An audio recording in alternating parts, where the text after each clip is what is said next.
rub my wife's neck or something. What's up, party people on the Green Dragon, all 12 people? Like Tony just said, you know, karma's a bitch and she's always on PMS. So welcome to the Green Dragon.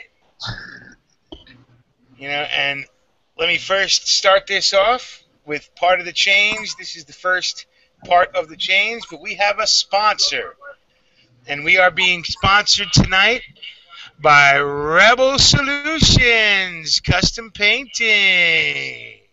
You get 10% off if you mention the Green Dragon Tavern Chats. Awesome. Thank you, Rebel Solutions, for sponsoring the Green Dragon. It's about time that this thing got legit. You know what I'm saying? Hell yeah. And that's what we're doing. That's what the change means. We're going to be trying to go a little legit. We're going to try and pick up sponsors. We're going to try and pay for Kansas Hillbilly's internet so he can do more of his interviews with guys like Wild Bill. We're going to try and help people out who are doing this and getting it done. So that's part of the first change. Change isn't always a bad thing, and no, it's not the Hopi changey that we were promised 8 years ago, 6 years ago, whatever the fuck it was.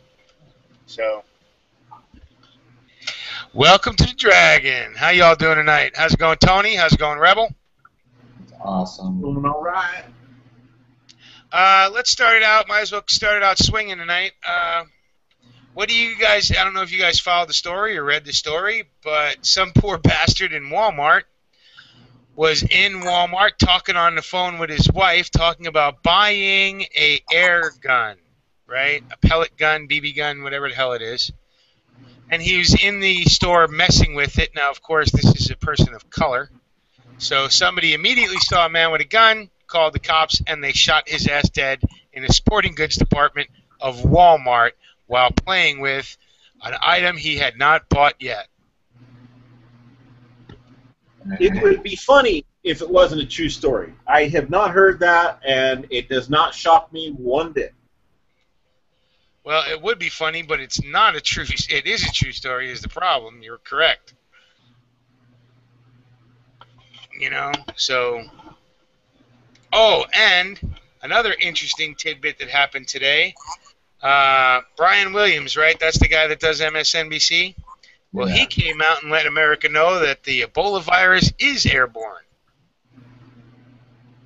So that's why that the CDC went to level 1 containment with it.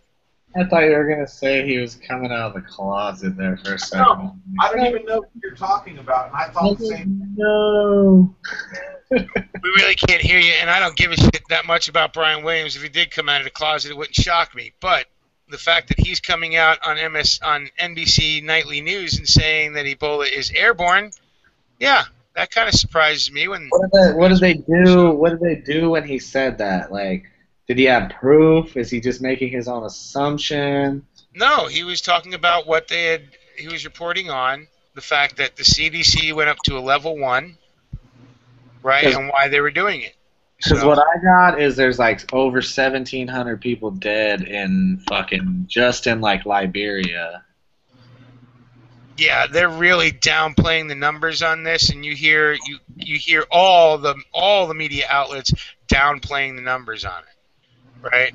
They're trying to instill panic, but not trying to instill panic because they're fucking bipolar. Right? Okay, well, I'm going to play devil's advocate. I'm the Yankee Marshal for tonight. And I believe it's all a hoax. I don't believe either one of those individuals that were supposedly flown in here have it. I don't think any of that stuff that was used was, protocol. I don't think any of that shit was realistic at all. I don't think the way they transported the people or any of it, the place that they transported them to, the suits they were wearing, any of that shit has anything to do with a level 1 biological fucking virus. Dude, there's like thousands dead though over there. Weird things happening. How do you know that they're not dead from some other nefarious reason? I don't know, man. I don't really know what to do. I don't really know what to think. That's what I'm saying. I'm so spun around that I can't believe anything, and I don't believe anything. You know what I'm saying? It gets to that point where you've been lied to so many times. It's like, oh yeah, whatever. Yeah, but this is something, to me, this is like right up their alley though. This is something perfect that they could fucking, you know what I mean? This right here is what they need to like hold on. You know, I think they're really trying to coax Russia into a war and just the whole world in a war. And I think the whole world, as much as they would love to control the fucking world, they don't want to be the nation that's responsible for having to fucking try to come in and kill America. So I think everybody's just burnt out on fucking war. Yeah, they'll exercise and do stupid shit, but I think that since America can't get Russia into a fucking fight, because Russia knows what it's going to come to if, you know, all these countries know what it's going to come to if you fucking fight us. It's going to come to you getting nuked, us getting nuked, the whole fucking world, mutual destruction. And I don't think that that's what motherfuckers want. So this right here could fucking fix a lot of shit for this government right here. I'd say it's bullshit. You say it's the real deal, the end of humanity. No, I'm not saying end of humanity. I don't think it's that much. I think it's like it's up there on the potential of something really bad, but it's still like what? It's like only like H1N1? Huh? Like H1N1? No, I think it's worse than that because it's not. I mean, if it was like 100% kill rate or 99 or something like that, it's only like, what is it? It's like 80 something. I don't think it's 90. 90. Well, still 90. That leaves like 10% of motherfuckers not dying. Like, it's not the zombie shit that they need. They need something fucked up. Maybe they're just trying to thin it out. Nobody's died here. Yeah. How long do you think those two people got if they're alive? How long do you think they got before they die? Well, what I've heard. Couple weeks at best. One quick shout out, real quick. Third op. Oh fuck me! I'm in the middle of a thought. God damn it! And Stinger, I sent links to all of y'all. HD and Third op. It's over on Facebook. Finish your thought. I forgot now, but I was fucking gonna say. Ebola. We're talking about Ebola. Oh no! They brought him here because apparently there's some magical serum vaccine / dollar signs that Monsanto's or somebody's got their fingers in, and we don't need a FDA approval because it's a pandemic and we need to shoot people up with the anti-serum right away. Get it at your local Walmart. And we don't want to take it over to Africa to use on the people over there because they don't count. All I know is it only cures white people. There's something funky about this, and I was worried when I first. I'll be honest with you, I was just like you, Tony, thinking, "Oh shit, this is what we've been talking about for a year. This is going to be the catalyst to the collapse." And then I saw the footage of them bringing these people in, and I'm like, "Wait a minute, you know, even I, as a novice, know that whole shit wasn't what that was supposed to be." Now, did they not film the real transport of the people? Maybe. But why did they show us what they showed us when there's no possible way that was real? Meaning that those were the individuals that they say they were.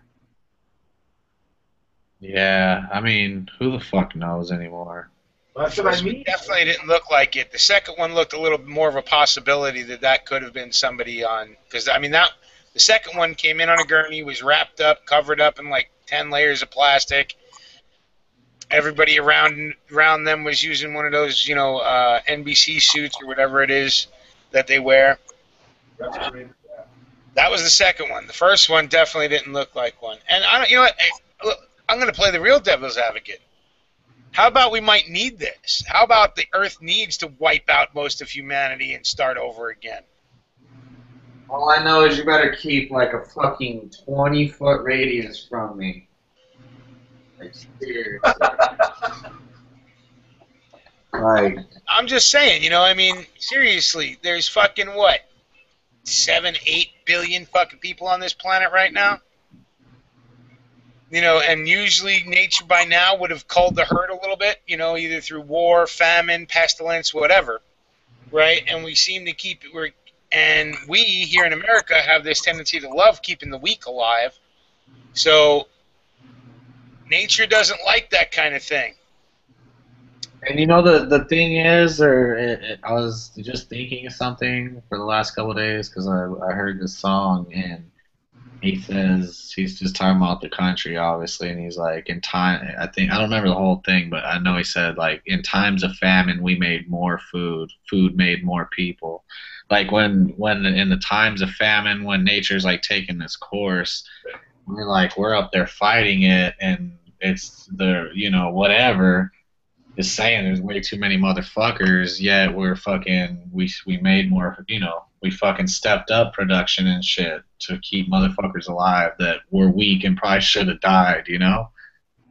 Well, yeah, It sounds cool. Our population in the United States, not including Mexicans, but everyone else, blacks, whites, Asian, you know, you name it, every race but Mexicans, the populations are dwindling. We're not reproducing as much. You know, how many females in the military do you hear getting pregnant? Either they got some real good contraceptives, or all the shit they're pumping into them is sterilizing them. I don't know. I know a lot of girls, that's how they would get out of deployment and get out of certain shit. They would get pregnant. My sister had a baby, or she got pregnant while she was in Guantanamo Bay. That sounds funny. My sister, she worked as a MP, her and her husband, at Guantanamo Bay. So let me do a quick. Let me turn that damn mic on. I had a fucking thought, Mule. Only do shout-outs when there's dead air, rookie. Right? Rookie. And every time you talk, it is dead air. So. Ooh, kaboom. And this half hour has been brought to you by Rebel Solutions Custom Painting. 10% off. Use the coupon code GDTC. So, what, you think I ain't got that ready? Ready to go? Shit. Yeah, man. You sponsored it. Hey, you know, and let me tell you how this is working out. You guys are getting 10% off, and if you actually pay the man, he's going to give us 10%. So it's awesome. But that means you actually have to pay the man for his fucking art. So. Yeah. You're gonna be so stacked up now. You're not And gonna... let me just say this: the reason I'm the first official sponsor for the Green Dragon is because I believe in the Green Dragon. I believe that it's been a great service for discussion and just getting it out there and bringing people together and finding out who's who and what's what. And I'm willing to put my money where my mouth is, so to speak. And, you know, nothing is for free. Our time isn't for free. The Internet's not for free, et cetera, et cetera. So I'm willing to be the first one to step up and, you know, basically put my money where my mouth is. As well as, who was it, Mule, that donated? M&R Consulting, but we won't be talking about them as of No, yet. there was an individual. There was an individual. Oh, well, that would be Mr. Tommy Boy 9. Mr. Tommy Boy 9. Tommy Boy 9 is on the short list for a Green Dragon T-shirt.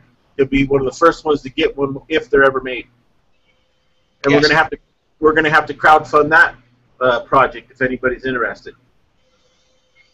And if Rebel wants, he can show the kind of design that he's been looking at for the T-shirt. So, if he can show that us in a little while, that's great. But don't forget, buy your magazines from Rebel Solutions Custom Painting out of Northern Nevada. 10% off with the coupon code of GDTC. So, beyond the whole, you know, I mean, this is the thing, though, is somebody sent, this whole Ebola thing, why they ever brought it out of the country. Why is Spain, because now it's in Europe, right? The Spanish are having a Spanish missionary brought home, and he's infected with Ebola. So I have such a hard time with that whole concept of bringing it out of its, and for anything other than nefarious reasons, right? Why would you bring it out of the place where it's been kept for, the last 50 years? How are you going to sell vaccines to your populace if there's nobody in country that has it? Yeah, that's true, and they're going to have to let some people die, and they're going to have to let it kind of go semi out of control if they're going to want to try and make money off of it. Listen, if you want to sell a vaccine, you better, a child must die, right? Yeah, and you know what? That's the only way you're scaring people into getting vaccines, or maybe, the elderly people seem to like flu shots and whatnot. Right. No, Tony, I've never had a flu shot before you kick in with the old people jokes. No, it was, you got 40 viewers. Wow. That's something interesting. Well, it's kind of funny. I mean, Dooley pointed it out, the same thing you did. Schools are getting ready to start, so of course they're going to want to kick out a new money-making vaccine. And here in the U.S., it's going to have to get to a point. They love making us pay for shit mandatorily, right? Like mandatory insurance and this mandatory health care crap. But this Ebola vaccine is not going to be covered under Obamacare, by the way. Oh, now you're talking. Cha-ching. Yeah, it's going to be time. It's time for everybody to go buy stock in Monsanto's. Well, or some pharmaceutical company, Bayer or whatever the other. Yeah. Maybe. I'm pretty sure Monsanto's has the patent on the vaccine, if I'm not mistaken. On the Ebola vaccine or all vaccines now? On the Ebola vaccine. Well, yeah, they'd love that, wouldn't they? And they're going to get their pound of flesh and. Well, okay. Let's take this theory for a minute. What if the school system, local health officials say, okay, not only now does your children have to have, their normal shots to be able to attend school, which here in Northern Nevada, they have to have a multitude of shots in order to attend public school. Now, what if they say, hey, listen, because of the Ebola outbreak, we need all the children to get their vaccinations for Ebola before they can attend school. Now what? Now there's going to be an ass ton of people heading to their doctors to get the Ebola vaccination. I was afraid you were going to say that. Oh, yeah. People ain't going to not go to school. I mean, you think about it. Most people these days, especially in those middle-income families, let's say, that both parents have to work, school is the greatest babysitter they have. And yes, in a lot of ways, you're giving up your freedom when you send your kids to a public school. But a lot of people don't look at it like that. They look at it as, I send my kid off to school, I get to go to work. I know my kid's safe in school. And that way both of them can go out to work, and then they come home at the, around the dinner hour and do dinner, right? And that's the way I was raised as a kid, right? I was a latchkey kid. That's what we used to call them back then, right? Because my mom worked during the day and school was the babysitter, Well, that's how the Rockefeller Foundation came up with women's lib. And that was the whole purpose, because they weren't able to tax half of the population because the women were at home, they were domestic engineers, if you will, and they needed to be able to tax that set of the population. So they came up with women's lib, told them they were just as capable of getting out into the workforce. Send your children to us, we'll take care of them for you, and you go out there and make that money and pay your taxes. And you can smoke cigarettes and wear pants. It's a win-win. Well, women do look good in pants. At least some women look really good in pants. I like big butts. I cannot lie. I prefer yoga pants. Yeah, you want to act like Helen Keller and read their lips, huh? Oh man. Crash and burn early. Yeah. Hey, we got to have some levity, man, because if Tony's right, you know, we're on the end times, and if I'm right, you know, a lot of people are about to make a lot of money, and Well, I'm not. isn't that the American way? Make money off of death? I mean, we love doing that shit, right? Yeah, I We've know, been- but I've never been able to capitalize on it, so I'm kind of the odd man out. Yeah, I was never smart enough to, invest in anything, and if I did, I'm sure I wouldn't have invested in Halliburton like I should have, Yeah. and ExxonMobil and all the rest of the death merchants. But, Chiquita banana. Hey, that's a good one. Most people don't realize that the bananas they eat, the kind of dastardly corporate deeds that Chiquita has done. Or how about DuPont? Ooh, DuPont's always good. You're a little hot on that mic. A lot of huffing and puffing going on there. A lot of huffing and puffing. All right, so I'll move it away a little bit. You got a piece of foam you can put over that? Is that better, darling? Well, now I can't hear you. I'm just saying you're getting a lot of pop going on. That's because of my personality. My personality is popping. It's popping. Popping fresh. So, like I said, I threw out a couple of links already. The usual suspects.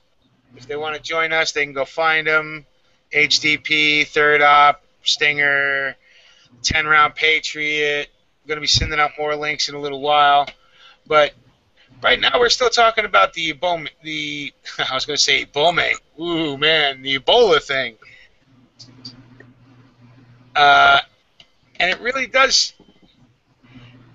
They constantly talk out of two sides of their face, and they just prove it in this. 1 minute they're telling us that Ebola is not dangerous here in the country, and then you have an asshole like Brian Williams come out and say that it's airborne. Am I an asshole for not knowing who Brian Williams even is? Brian Williams is the talking head over at NBC Nightly News. Yeah. Is he a black fellow? He's a smooth cat. No, he's a white dude. He's a smooth motherfucker. Yeah, He's like that dude that's gonna ride off into the sunset or get throat cancer. right. He's like that guy. Yeah. It's not surprising that you don't know who the hell he is because you don't watch TV. I mean, the only reason why I found out and went searching for it is because of something Dabu7 had passed along. And that would be? Brian Williams saying that Ebola is airborne. Okay. So he shared it first, and I had to go double check. Right. Well, okay, yeah, and you touched on it. They said it's not airborne. Don't get your panties in a wad. We're going to bring some infected people back to the States because we're working on an experimental vaccine, blah-de-blah. Then now all of a sudden, well, yeah, it is actually airborne. Sorry about that. Cat's out of the bag. Have they changed any protocols for travel into this country? Have they shut down any flights from any certain areas or countries? Well, I don't think we have. I don't know if we've actually shut down the flights from Liberia and Sierra Leone. I want to know why they're doing anal probes looking for Ebola. Because it feels good. I don't know. Is that what you're saying now, Tony? Is that what you're Tony's going to start that rumor, right? And now when you go through NSA, they're going to be, testing your colon. Yeah. They got something called the dipstick, and I guess that's how they find out if you got Ebola. Let me take your temperature, baby. Oh, that's crazy. And for the person asking, no, Rebel Solutions does not yet have a website. He's actually working on that. But you can get in contact with him either through his personal G Plus account, that is Rebel Solutions, spelled with a U, or you can get in contact with him at the Green Dragon, or you can get in contact with him at Liberty Firearms. Liberty, what is that? Hey. What's your group site, Rebel? where they can contact you at? Yeah, that's not really the place for that. That's that's more of a community thing. It's got nothing to do with painting. Alrighty then, you can either contact him at the Green Dragon Tavern Chats, Yeah. or you can contact him at his own personal YouTube channel or his G Plus channel, till he gets his website up with all the cool shit he's painted. Yeah, I don't know which way I'm going to go yet, but I'll give the folks a sample. This is a job that I'm finishing currently for none other than Glocker Bob, and that is Captain Spaulding from the movie Devil's Rejects. Glocker Bob. And if you don't know who he is, he's a YouTuber, and this is what he wanted done on his mag. And as you can see, anything can be done. Where there's a will, there's a way. And this is the new Neptune Cryptek. It's actually urban type of camo. Probably not coming up very good on the camera. Mule probably doesn't have me locked in, so it's a little picture, but you get the drift. Yeah, okay, talk shit because you can't see because you're using your damn phone. You were locked in. Well, because I'm in here finishing. Well, while I'm pimping my shit, I might as well show you this too. Well, wait a second while I pimp the Green Dragon Tavern Chats right now. And there's the magazine for the Green Dragon Tavern Chats. As you can see, he does high-quality work. It's all custom painted. There's multiple layers of this paint if you take a good look at it, if you decide to buy. But remember something. These are all one-of-a-kind magazines. Nobody else in the world is going to have a magazine quite like yours if you buy from Rebel Solutions using the Green Dragon Tavern Chats code. That'll be 10% off if you use the Green Dragon Tavern Chats code. And there's another one of them. What's that one? God, Guns, and Guts. And why'd you have to put a self-portrait on there? Because one of my followers asked me for a picture, so I figured I'd paint it for him. So these are just ideas of the ones that I showed, and the Glocker Bob one are custom magazines. The other ones are mags that he's done for the general public. So get in contact with him. Yeah, these ones that I'm showing you now are for sale.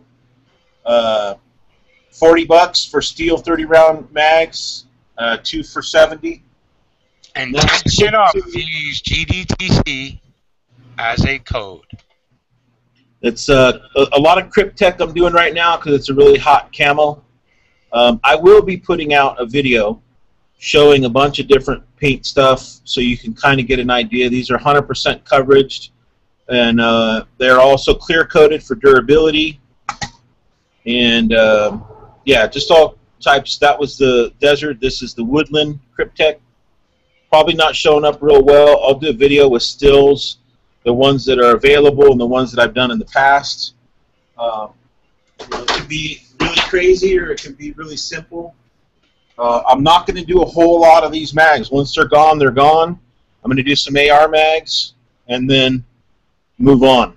I'm going to do some rifles, some shirts. There's another. And then last but not least, this is called the skull camo. And I guess my fat finger should be out of the way. And I don't know if anybody knows, these are AK mags. That's all I got currently. But everything that's painted on them is painted in a direction to where they're in the rifle. This is what you see. Typically, you know, you'll see stuff and it'll be this way, and then when it's in the rifle, it's cattywampus. Everything that I paint like it's already in the mag, so it's straight up and down. Just an aesthetic thing, I guess. So, now, yes. Quick shout-outs out of the Dragon. Say hello to everybody, because I didn't get a chance to do one yet. So let me take care of that as I refresh and update and everything. And I think we're good for this next half hour with shouting out our sponsor. So, let me start here at the top. All right. Spam people are ready. Wow. What the hell? Did everybody get hit as spam today? There's already a bunch load. Let me unspam them, and then I'll be shouting everybody out. Unspam. Unspam. All right. Good to go there. Stop reviewing. Newest comments. All right. Here we go. Third Op. Third Op is out there. He needs that Minuteman mag for the AR. Well, you know how to get 10% off there, buddy. 69 Bones is out there. JQHL is out there. Dooley's out there. What's up, Dooley? More Days is out there. Glocker Bob is out there. Mike Newswinder, and that's the one who was asking about the website. I hope that answered your question, Mike. Paul Pinkerston out there. Get in contact with him, and he'll tell you the price on a custom job. He just told us the price on the ones that he already has in stock. So, Truth Seekers out there. What's up, Truth? Tommy Boy's out there. What's up, Tommy? Chad Lilly. How's it going, Chad Lilly? Poison Stinger says, yeah, you can get custom paint done now, and maybe you'll get it by 2016. Nice little dig there, Stinger. HTP's out there. William Garnes is out there. Wow, and he said, Reb, go on a 6-month float. Half the sailors are pregnant within 4. And he would know. Not that we're saying you knocked anybody up on a boat, on a sea cruise. Optimus Android 26 is out there. Southern Style 357. Camper Keith is out there. John Gacy, SKS Hugo. Jay Watts out there. America Diet is out there. Janer Phelps is out there. How's it going, Janerd? Gerald B's out there. How's it going, Gerald? Harkis, North Carolina is out there, and they work at a Walmart. So I'd like you to, tell us if you did hear anything about this shooting. And it's a crazy thought to think that, somebody playing around with a rifle, with an air gun in a Walmart sporting goods department gets shot. And insane. Anyway, Dangerous to Man, and Fabrizio's out there as well. QC Hemp's out there. What's up, Jim? And I think I'm close to being caught up. Let me head back up to the top. And they say that, Mike says those mags look awesome. Thank you. Cool. And the polymers too. I got AR polymer mags that aren't painted yet, but that's what you need. Also, I'm gonna pin some 30-round mags for the California folks as well. And there's a polymer AK mag he did right there for the Church of the Second Amendment. So, and yeah, if you're a California guy looking for some custom mags to be painted, then give him a call. He will pin them for you to the 10 rounds that you're legally able to have. So, and if you're looking to get a custom painted rifle or a custom painted T-shirt, I would be sure to keep an eye on Rebel and contact him to find out his pricings, because he's planning on stepping up to a new level. Anyway, that's enough of the damn shouting out and Rebel love. Yeah, I just want everybody to pimp out their shit. That's all. Right. Not all of us can afford all the latest and greatest trinkets. You know what I'm saying? No, those are my latest and greatest trinkets. Well, those are my greatest trinkets. Those magazines look awesome. But the reality of the situation is they're as loaded up as any other magazine, and they'll get treated like a magazine if we ever need to use them in that fashion. Uh-oh, we lost Tony. He went to the liquor store. He'll be right back. Okay. More than likely, he ran out of beer. Shit, he was running chats every night, drunk chats every night. So I wouldn't be surprised if he ran out of booze.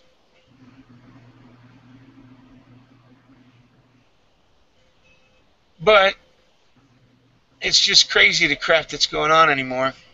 In this, not only in this nation, the whole damn world, but in this nation too. I mean, and it's funny how quickly stories run out. Funny how we're no longer hearing about people protesting at the border. And the border, once the Ebola story broke, the border story goes to the back of the bus, right? Even though to me, that's one story. Yeah. I was just going to say that.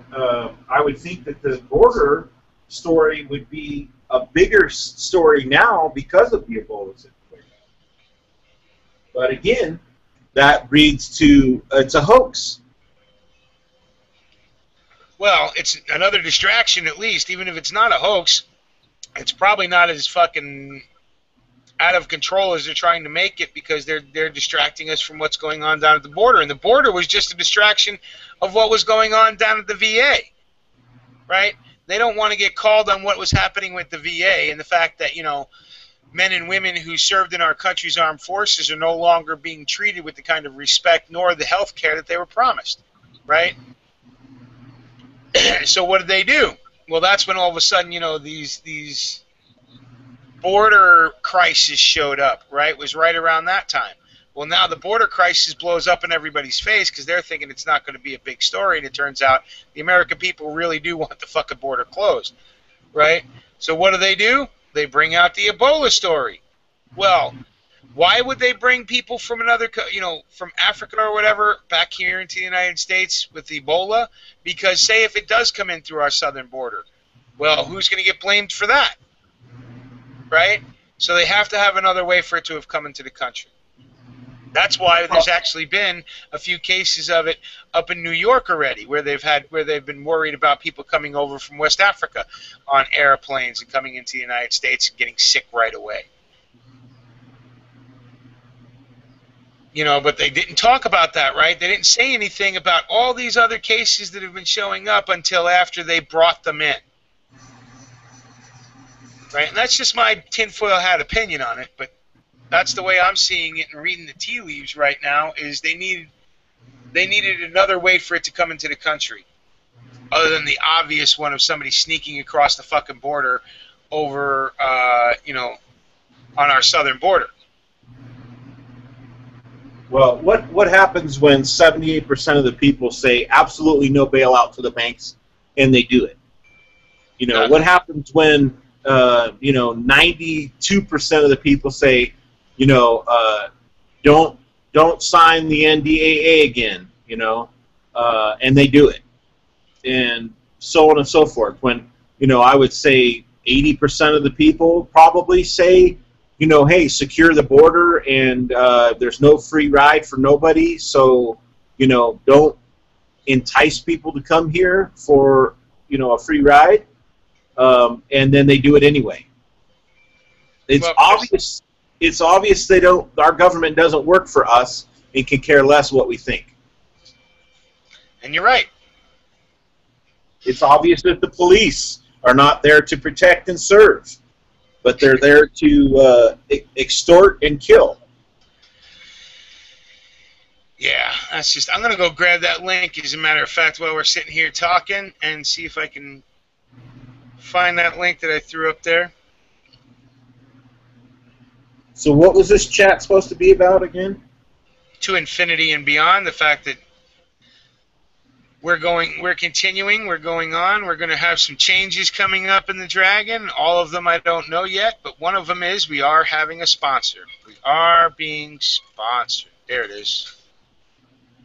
That's the story right there. And how would one, if they wanted to sponsor, how would one go about doing that? Well, so far you had to be a friend of mine and you had to come talk to me.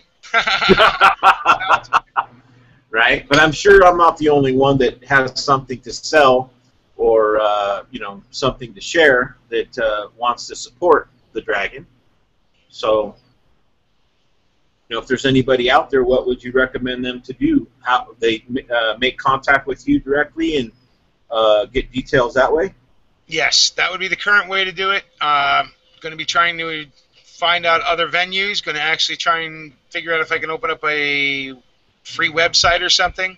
You know, these are things I'm going to have to do in my spare time, which is getting more and more limited. So it's not going to be as fast as I'd like it to be, which would be tomorrow. But if you do want to sponsor a Green Dragon, just get in contact with me either through here at the Green Dragon on YouTube, at the Green Dragon on G+, or you can get in touch with me at the Mule Team on G+, as well.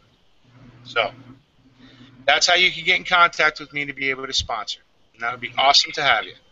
Now, I'm going to add that link out in the chat room to the main story that I started with, was a man getting shot in Walmart by cops for trying to buy an air gun, playing with the air gun before he bought it, or whatever. So. Well, now I'm ignorant. I don't do airsoft. I wish I could afford that hobby, but I don't currently. But now. Are we talking about a BB gun? Or are we talking BB about gun? BB gun, pellet gun. It looked like a Scar, I guess, is the model. Okay. So we're not talking about a paintball gun. We're talking about a BB gun. Yeah, a BB gun. Okay. Well, I know enough to know that BB guns, pellet guns, toy guns, they have to have an orange tip, right? I don't know about the BB. I know airsoft does, and I'm pretty sure the gun's an airsoft gun, not a BB gun, right? Because it's in the section. I'm pretty sure it's an airsoft gun, right? It doesn't shoot the metal BBs; it shoots the little plastic BBs. Plastic, right. Right. Well, I was just going to say, I've seen paintball guns, and they got a big funnel on them, so they couldn't be mistaken for a real gun. That's why I'm asking. Well, now the airsoft guns can be mistaken for a real gun, right? But we are talking about a fucking Walmart, right? They sell that. I mean, the dude took it out of the package and is playing with it, talking to his wife on the phone, right? Talking about how he's going to buy this thing. And as he's talking to the cops, as he's talking to the wife, the cops walk up and they say, "Put down the rifle," and he says it's not real, and they don't give him a chance after that. That's when they open fire. Wow. Okay? That's heartbreaking. It is heartbreaking. Young guy, 2 kids. He was in his 30s, like 30, 31, 32, something like that, right?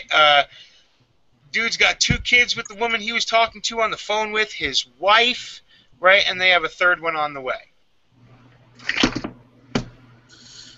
So what's better? Well, is it better that his kids grow up to be millionaires because that's what's going to happen after everything's said and done, right? Because if these people are smart, they're going to sue Walmart and the fucking cops, right? And not have a dad, or would it have been better for those three human beings to grow up with a father? I think it'd be better for them to grow up with a father than without all the money they're going to end up getting a couple of years down the road. In most Walmarts, at least Walmarts out here, it's probably a state law, but you can open carry in a Walmart. Yeah, but I'm pretty sure. I'd have to. Now you're gonna make me go look. Right? It's in Dayton, Ohio, so I'm pretty sure they weren't able to open carry. Okay.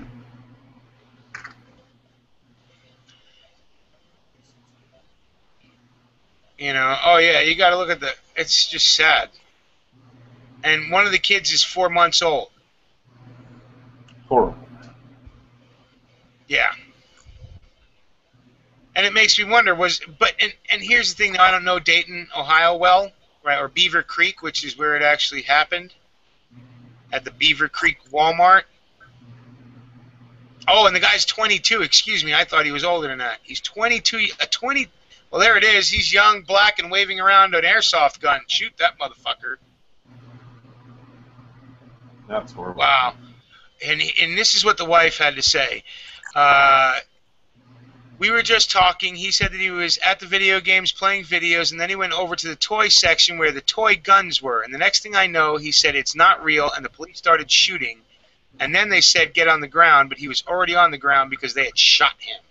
She said, adding, I could hear him just crying and screaming. How many shots? I feel like they shot him down like he wasn't even a human being. They're not telling how many shots at this point. So, and the guy doesn't own a weapon, right? So he's there buying a fucking airsoft gun. Sounds like he's a gamer. It sounds like he was assassinated by cops who were scared of a black guy with a gun. Okay, or some asshole. Well, now wait a minute. It started by some asshole walking past the fucking toy department and seeing him playing with it, right? So they 911 real fast. Right. I don't think a gun has a toy gun or real gun or any other gun. Look how many cops shoot people who have nothing. Yeah. They didn't follow their commands quickly enough because they were mentally handicapped or maybe deaf or whatever the case may be. Maybe they were old or. But that's true in a lot of other cases, I'm sure, but not in this one. This one's a young 22-year-old guy. He wasn't deaf. He was black with a gun, and he moved. And that's because I'll fucking guarantee you, I can go to that Walmart tomorrow in Beaverton or whatever the fuck it is, Ohio, right outside of Dayton, and I can go play with the exact same thing he did and dance a fucking jig with a kilt on, right, screaming, death to tyrants, and nobody's going to come put a fucking bullet in me. Why? Because I'm old and white. But a 22-year-old black guy playing with an airsoft gun, that's a death sentence right there. No different than that kid in California, that 13-year-old kid walking around in his own neighborhood with an airsoft gun playing guns, getting assassinated by a cop and then being able to roll on. The cop's like, oh, well, we're going to not charge him guilty because it was just another brown person with a gun. It's fucking ridiculous, man. It's fucking ridiculous. I mean, and part of it now, you know what's going to happen. You know what people are going to say. Well, he shouldn't have been playing with the airsoft gun in Walmart, right? Now Walmart's going to change their policy, so none of these things are going to be able to be handled until they're outside of the store. The same way they do with firearms. And now they're going to start treating airsoft shit like firearms. Because it looks like a firearm. It isn't actually one, but it looks like it, so that scares stupid people. Well, yeah, and I think that's a real big point, is it took some idiot citizen to complain or bring it to somebody's attention, and in this paranoid state, anti-gun world we live in, those are the types of results that happen. I had my own run-in with an individual just recently, open carrying like I normally do, and they were flabbergasted. They couldn't believe it. Well, why don't you tell the story, Reb? Well, I travel with my kids. My kids are always with me, yada, yada. So I'm going into a store, and I asked to speak to one of the owners because I'm interested in buying a rack that they had. And so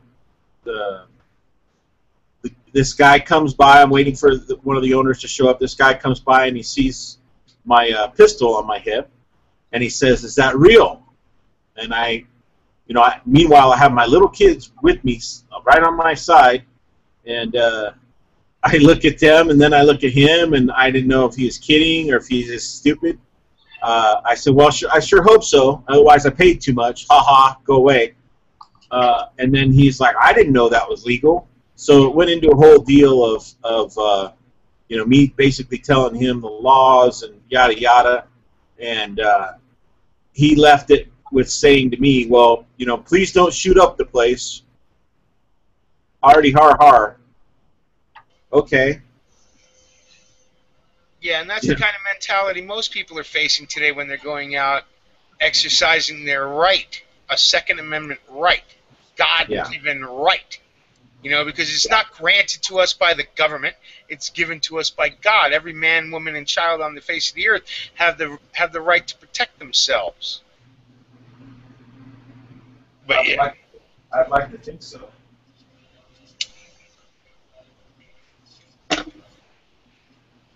But it just goes to show you, and this gentleman was in his mid to late 50s.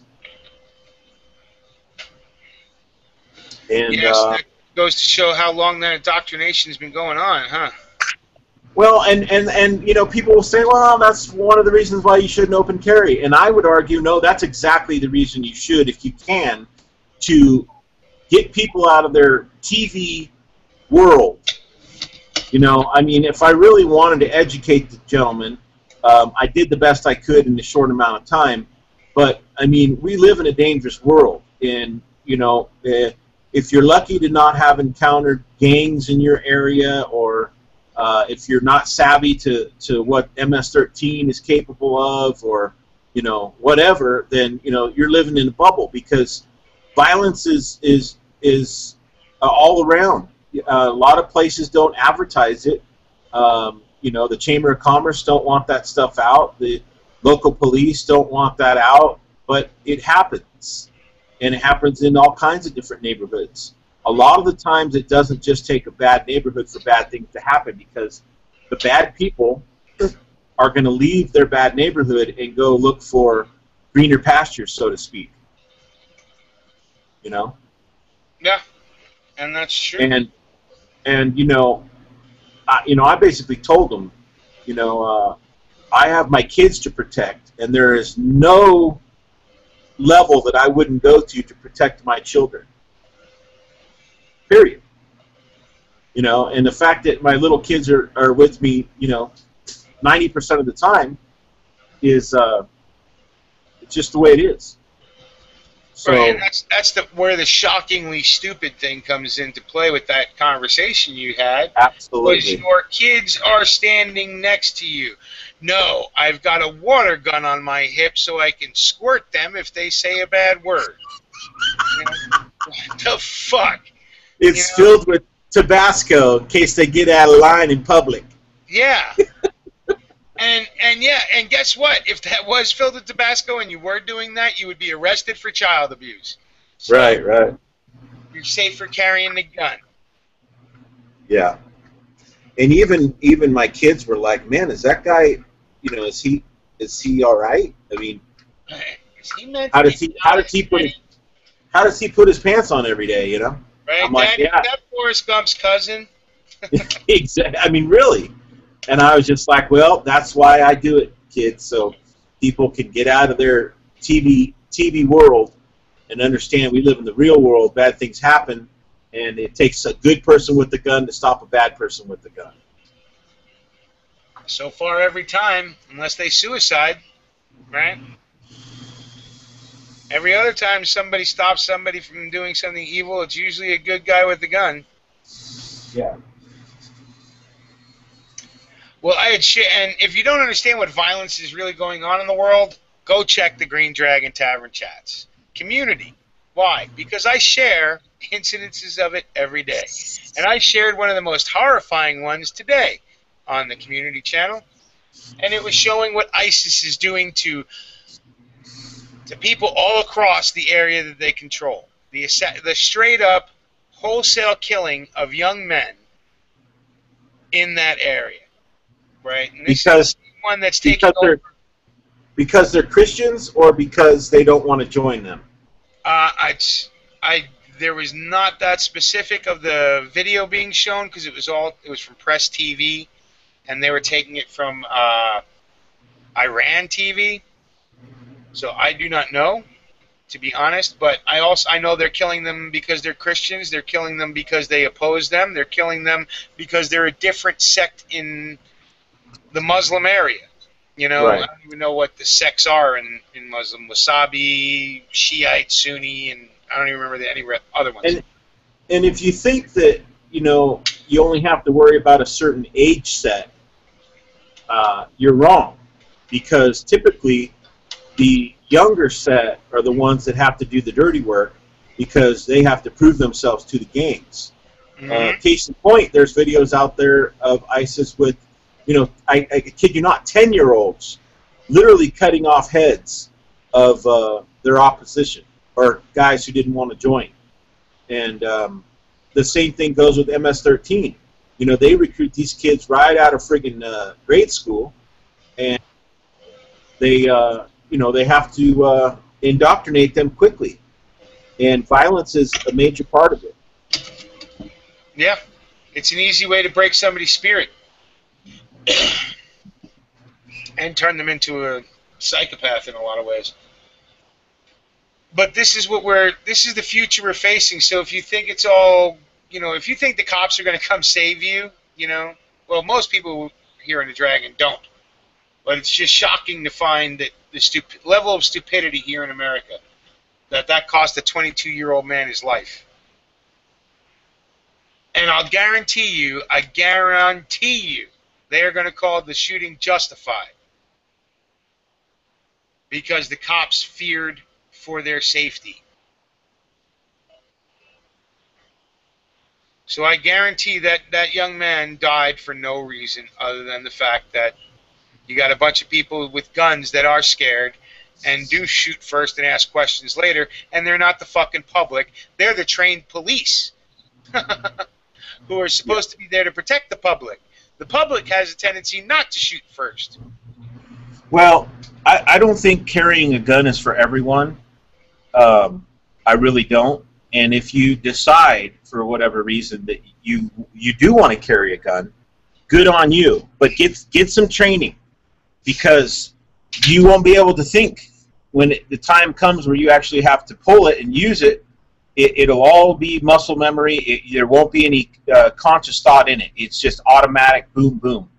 And you may find more trouble if you don't, train for that type of scenario. Then you think, well, I'm going to have it just in case, and then that day comes and you're not prepared, and it's used against you. Or in the case of like the Las Vegas deal, that guy thought he was going to be a hero, and he got capped because he had no tactics at all.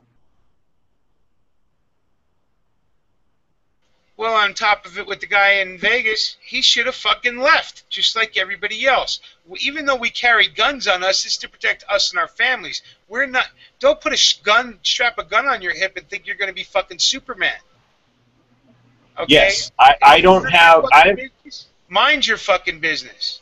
Yeah. If you're in a mall and there's a shooting and you hear gunfire going off and people are running, and don't run to it, especially if you're at the mall with your family. Get your fucking family out of there.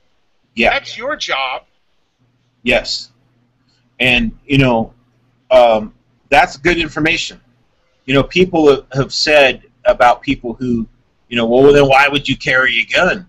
Because you have to assess your threat level. If you're in a situation where you can get away, then you get away. It's fight or flight, right? And just know this: if you ever do pull out your gun, there's a 99% chance that you're going to go to jail, even if it was justified, self-defense, a legit deal. You're going to go to jail, and you're going to have to go through the rigmarole of the process. Period. Well, you're going to be guilty until proven innocent at that point. Yes. Right? But it just boggles my mind that cops these days are so... Well, they really do think of us as the enemy, right? So this guy is standing there in the Walmart or whatever, and he turns and answers their questions, telling them that it's not real, and they didn't even give him a chance to get that out of his mouth before they started shooting. Why? Well... They don't look at him as a citizen. They don't look at him as somebody, another human being. They look at him as the enemy, right? Well, that's mentality. That's their training, and there's no repercussions. In that scenario, they are always right. And even though the family may sue, it's the taxpayers that will be paying. It's not the police chief. It's not the police commissioner. It's not the individual cop who pulled the trigger. It will come out of, the taxpayer's wallet. Yep. And then they'll raise your taxes because they need new police cars because they had to pay out so much in settlements.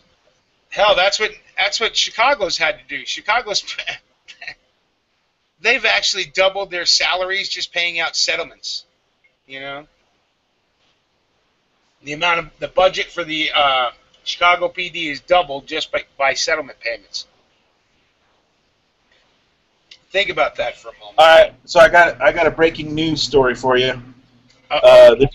This is from Fox News. Obama authorizes airstrikes against Iraq militants if necessary.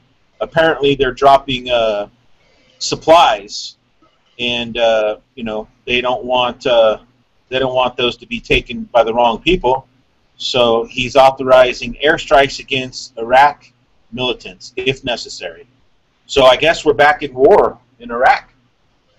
That's from Fox News.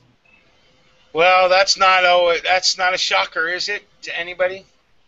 Okay, so here we go. It was Glanis Vilkas lets us know it was an MK177 air rifle, BB or airsoft. Excellent. Right, and if you take a look at the thing, I think it looks kind of like a SCAR rifle, doesn't it?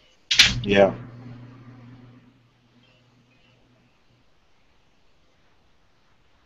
Yeah. Yeah. So that's why the Green Dragon people are great, man, because they don't just sit there and take our word for it. They go and find out the details and keep us honest, because we're just doing the best we can. I didn't hear a word about the story, so this is news to me, and I'm so desensitized. You know, it's like, it's unbelievable. Yeah. And Android, you know what? For those who grew up with bad daddy experiences, I can understand why you'd say you take the money. But I can tell you, for somebody who grew up with a no dad experience, even a bad dad experience would be better off, unless he, you know, was like a Catholic priest or some shit. But even then, it would still, it's been harder in life not having a father at all, not having that male example. So I had to chase them down as a child, and I tend to pick bad ones. So, anyway, Rich Huff lets us know that open carry is legal in Ohio, but doesn't happen much for obvious reasons. Yeah, if they're shooting everybody that fucking... Wow. That is kind of crazy, huh? And yeah, Camper Keith says, yeah, confirms it as well, that U.S. is going to airstrike ISIS in Iraq. So, wow. So yeah, everybody's out there talking about it, and they're finding out the truth of it. So yeah. Cool.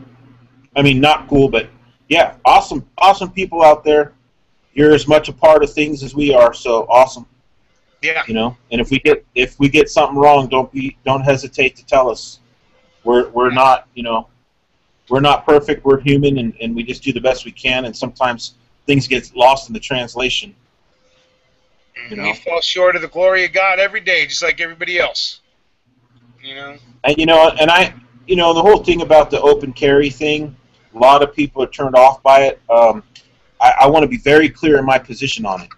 You should not be carrying a gun unless you have training, period. I don't give a shit who you think you are, or whatever else, right? You must get training, whether that's going to a concealed carry class or some other type of training. You must get training. You need to know the laws in your state. You need to have the basics down, and you need to be proficient, right? I mean, you're not going to go and you know, start working on your car if that's not something that you do on a regular. You're going to take it to a mechanic, and a person with a gun who's untrained is going to create a dangerous situation. For example, the gentleman who thought he'd be a hero in that Vegas thing, and I keep harping back to that because there's so many things wrong with it, who pulled out his gun and thought he was going to save the day. Well, if I'm in that same Walmart with my open carry pistol and I see somebody with a gun after I hear shots and he's in my vicinity, unless he's dressed in a costume that identifies him and who he is, he may be an immediate threat to me, and I may have to take him down. So remember that. You're not the only one with a gun. How does it look if you pull your gun and there's another carrying citizen with a gun? Are you going to look like, you know, the perpetrator? Or that's why your best policy is get out of danger. You're not paid to be a hero. You're only responsible for yourself and whoever you're with. Well, not only that, I mean, let's look at, everybody remembers the Gabby Gifford incident, right, where she got popped in the head and for some reason she lived. In that situation, it happened in Arizona, and there were plenty of people carrying firearms at that point. But all the other people carrying firearms, other than the asshole that did the shooting, right, kept their firearms in their holsters. Why? Because A, it was too crowded. And they tackled the guy, right? People tackled the guy. One of the people involved in tackling the guy was, you can see it was somebody carrying a gun, right? So the thing is that, you know, you have to understand your situation where you're at, right? If when Gabby Gifford and that child and those few other people got shot, right? If everybody whipped out their gun and turned it into a giant, Polish firing squad, how would that look? Well, thinking people don't do that kind of thing. That's why that didn't happen, right? Nobody else did pull their guns, or if they did, nobody really shot at each other. But they tackled this guy, and they were able to stop what was going on without use of a gun. Why? Because people did pay attention to their surroundings, and they knew that 20 people running around with guns in their hands, how are you going to know who the bad guy is? Yeah. And, same thing at the Bundy Ranch. There were no shots fired.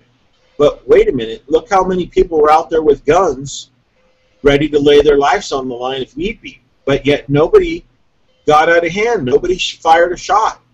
Were there weapons pointed at people? Absolutely, on both sides. But again, that's, people who typically carry guns openly are very confident and at least have minimal training. And they're not going to, act on emotion and, try to be a hero. They carry that gun for self-protection. That's a last resort situation. I've told this story before, but a friend of mine, young kid, he came out of a casino drunk, and he was approached by a fella that wanted his wallet, wanted his money. And instead of giving him the $14 that was in his wallet, because this guy that wanted to rob him obviously had a drug problem, he decided liquid courage would take over and he would fight him for $14. Well, he's permanently disfigured for the rest of his life for that $14 mistake. And you got to remember, there's a lot of people that are mentally unstable and a lot of people with drug problems, and they have no problem escalating something to a level of violence that you're not prepared for, and it's not worth whatever you have in your wallet. Well, let me tell you from a criminal point of view, okay? I was a young criminal at one point, and I did my own share of transferring the wealth. And when you're prepared to do that on a street corner, in an alley, wherever, right, carjacking, whatever you're preparing to do, you're so full of adrenaline, violence is the very next step. Now, whether they're smart enough to just pistol whip you or if they're just going to kill you and take your shit, that's on them, right? I was more of the pistol whip kind. But, we're talking about 15, 16. But if they didn't immediately comply, you immediately went to violence, right? So liquid courage or not, he's lucky to be alive. Maybe he got cut in the face or something from what it sounds like.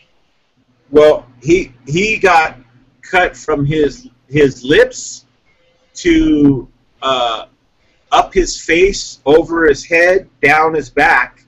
I forget the actual number of stitches the 21-year-old had to get.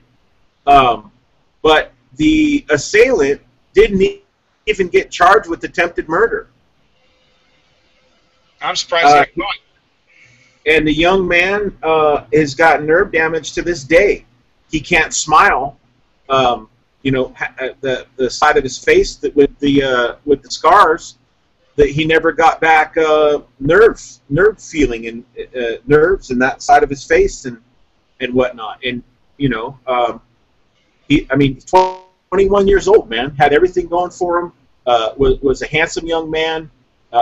Just made a bad mistake, wrong place, wrong time, and it changed his life forever. Yeah, and that happens a lot. And the whole part about if somebody with a weapon comes at you and you don't have one, then, give up your shit. I mean, and is it worth killing somebody over $14? Say the kid would have had a firearm. He's 21. He could have, right? And he would have pulled it and shot the dude. Was that worth $14? I don't know. Those choices are ones that individuals have to make. Thank God that all the shit that I stole from people wasn't worth my life. And I was able to grow out of that stage of my life of doing those kind of things. On to worse crimes at that point, but not against people and not the I stepped up. So my material things can be replaced. I'm not willing to take somebody's life over money or a car or whatever. Obviously, if they're willing to, if they need it that bad for whatever their drug problem is or whatever the situation is, then they can have it. I have insurance, yada, yada, yada. I'm not willing to take somebody's life over personal possessions. Now, with that being said, if you fuck around when my kids are in the car, you're dead. If you try to fucking carjack me with my kids in my car, you won't be able to testify against me. You're gone. And I won't hesitate. I won't think about it twice. You know? Well, just saying.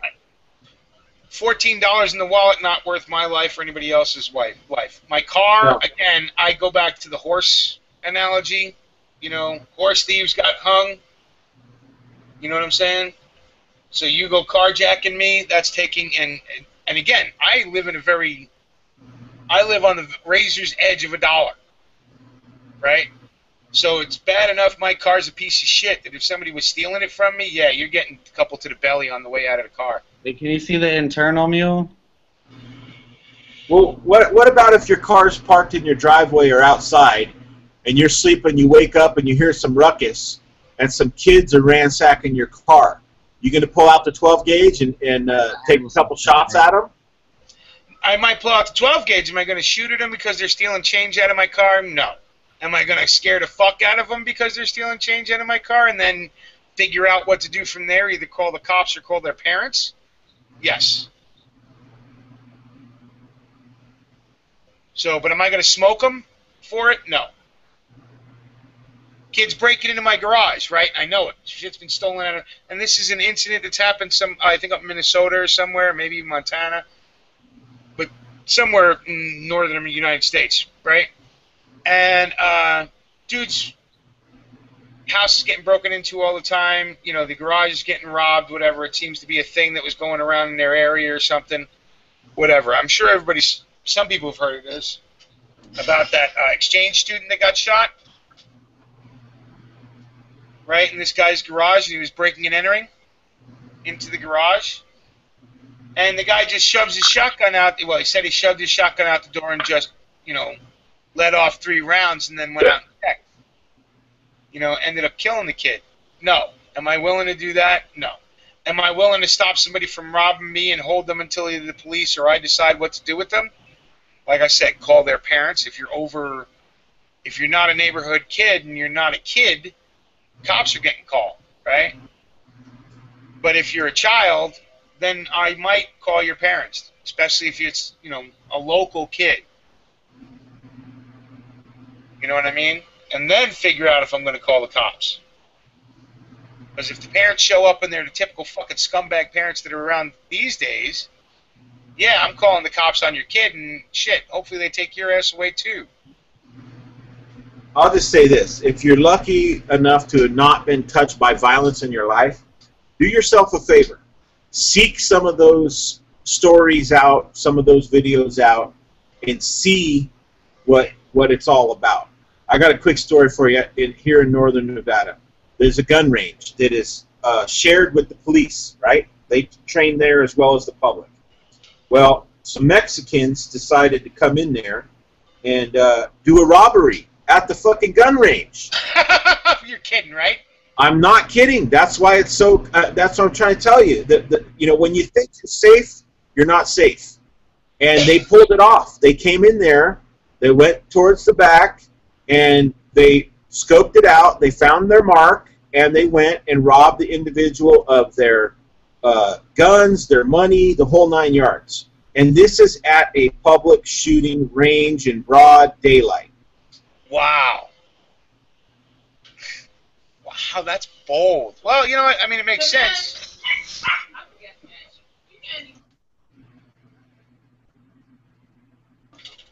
It makes sense, though. You know, I mean, if you need guns and money, where are you going to go get them? At the fucking firing range. Why not? Wow, that's just crazy. Hey, what's up, HTP? Hey, what's going on? And he could probably corroborate the story. Remember that story? I remember you telling me about it. This is the most I've heard Reb on here in like years. What's going on tonight? Right. I had a little... Man, Reb was on fire earlier. It's because we're being sponsored by Rebel Solutions Custom Painting. You can get in touch with him on G+ or here Hey. at the Green Dragon. Don't be cutting into Chris's opportunity to get his patch. You know, he's got to do that work. Yeah, Chris is MIA, man. Well, yeah, our prospect ain't been showing up lately, so I don't know about Oh, that. yeah. You know what I'm saying? Uh-oh, prospects better hit the bricks. Where'd Tony go? I don't know. Oh. Hopefully to get some more beer. Hopefully not to go get out of somebody. So Is he fired up? he is. He's a little fired up. He got to meet Waters' ex today, I guess, and was not impressed. Well, yeah. Why would you be impressed?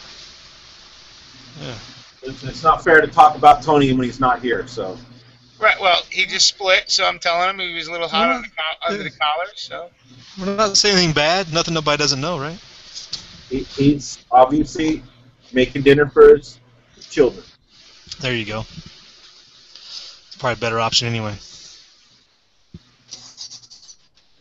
always the better option. Make dinner for the kids. Keeps you out of trouble. Hell, kids keep you out of trouble. They have at least kept me out of trouble. True that. The past 20 years. So, kids do keep you out of trouble. They have at least kept me. Before I got married and had kids, I was not... You people wouldn't want to talk to me. Maybe, Reb. Yeah. Well, most of y'all would not want... Wait, no, you would not want to see me coming. You would not want to talk to me. And you may have met me one time going into a club. You know, because I may have been the person taking your money or checking your ID or telling you, no, you're ugly. Get the hell out of here.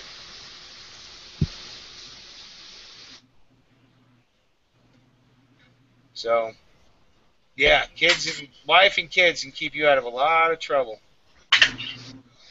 So hopefully he's making dinner for the kids. So what's been up with you, HDP? I don't know. Trying to find some time to buy, but it's pretty scarce. Yeah. No So doubt what? there. Time to buy. Right. Why am I lagging? That must be a figure of speech. Trying to buy time? Yeah, because that's the only thing you can't really buy these days. Well, you know how it is. You're looking. What say you, since you're coming in late, about the Ebola deal? Now they're admitting it's airborne. Did you see? Yeah, I don't know where they're getting their information because they're not admitting any of that. And Brian Williams is a quack anyway. Oh, okay. I would never use that as a good source. Maybe it's a test run or something, but Maybe they need to say that to sell some vaccine. I heard part of your rant earlier. Yeah. That was my big question. One of my videos was, what's the mutation factor in this whole deal that they haven't been talking about? So it's important to get that out there, but, you know, just because some guy comes out and says something, there has been no official word put out on that to anybody, like to doctors or hospitals or anything. Well, I believe that the CDC published a thing a while back. They had one case where it went from cage to cage, and there was no direct contact, right? Yes. Is that airborne or is that not? It depends on what your classification of airborne is, I guess. It depends on what the clinical definition is, because obviously it's all semantics at that point. Yes. You know, it got across there somehow. Well, now, was it a mosquito going from one to the other, or a bug of some sort, or was it sneezing on the cage in between, droplets from the sneeze, sneezing or something, right. something crazy, or actually spitting up blood on through to the other cage or something? I don't know. Depends on how they were. I mean, there's so many unknowns that you can't just go out there and say, well, it's airborne. Well, based upon what's happened with the doctors is what I'm more concerned about, because that seems to tell me that it's gone mutated in a fashion that we're not prepared to deal with. But well, doesn't that kind of lean towards the fact that it is airborne? That despite all their procedures, that they still got it, and they're medical professionals who are trained in dealing with those types of things, and yet they were. Yeah, absolutely. not able to prevent themselves? I would so. Yeah. Well, did you see the footage of them bringing those supposed doctors in? Yeah. And what did you think of that protocol? Seemed fairly normal. I mean, the person's fully contained. Well, wait a minute. I mean, I didn't see full containment. I saw a normal ambulance with no special features. I saw somebody get out in a suit. It had some sort of a helmet, but I saw them walk on gravel. I saw people standing 15, 20 feet away with no protection on. It looked like they didn't have their own. Right. I don't know what the person's inside the containment unit, inside the suit. That's a containment unit. Okay. You know? Well, then let me ask. I mean, the people next to them were probably being doubly cautious by wearing that because they've probably been with them for a large part of the duration of the travel. Well, but we're walking with them, but the ones that are also in suits are obviously concerned. But yeah, the ambulance had to be decontaminated fully probably after it was done, which nobody's reporting on any of that because there are no good reporters anymore. Right. But I mean, because who are those people that were transporting them? What's their story? What's their thoughts? Brian Williams did a discussion with them yesterday, right, about that exact thing. The ambulance drivers, the paramedic that was with them, and how the interior of the ambulance was totally covered in plastic, and it had been triple decontaminated. After it was done? Right. After it was done. Right. There you go. So, yeah, that information is out there. It's just those of us that don't pay attention to the mainstream don't really see it much. What the hell is this? All right, well, answer me this. Oh, hey, look at that. I can actually see a comment tracker now on YouTube. It seemed to me the door that he walked in was left open, and people wearing, just regular clothes walked out of that same door of that facility, of that hospital. Yeah. I don't know about that. Well, yeah. I mean, I see plainclothes people walking out. Not be the way to go. You'd want to take them through an entrance that would be secured in that nobody else would be able to travel through there until it was decontaminated. They left the door open after he entered. Yeah. Well, that's not a big deal. I mean, I don't know. When I saw people standing around, the whole thing, I mean, call me skeptic, but the whole thing looked like a bad B movie to me. I mean, if you were going to do a Hollywood production, you would have had, way more, things happening, more safeguards in effect. Even the footage of them on the highway, OJ had more police escorts than that friggin' ambulance. Well, why does he need a police escort? I would imagine in case some fool decided to cut him off trying to get off the freeway and there was an accident. Were they not going lights and sirens in the ambulance? They weren't traveling at high rate? No. Were they just cruising?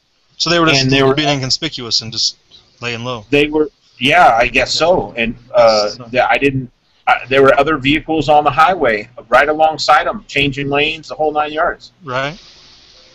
I don't know, man. It didn't look right to me. Didn't seem right to me. The whole thing doesn't sound right to me. So I don't know. But I'm nobody. I'm just a concerned citizen. So. Yeah, I mean, the whole thing is pretty bizarre that they brought him over here to begin with, because that's just breaking protocol.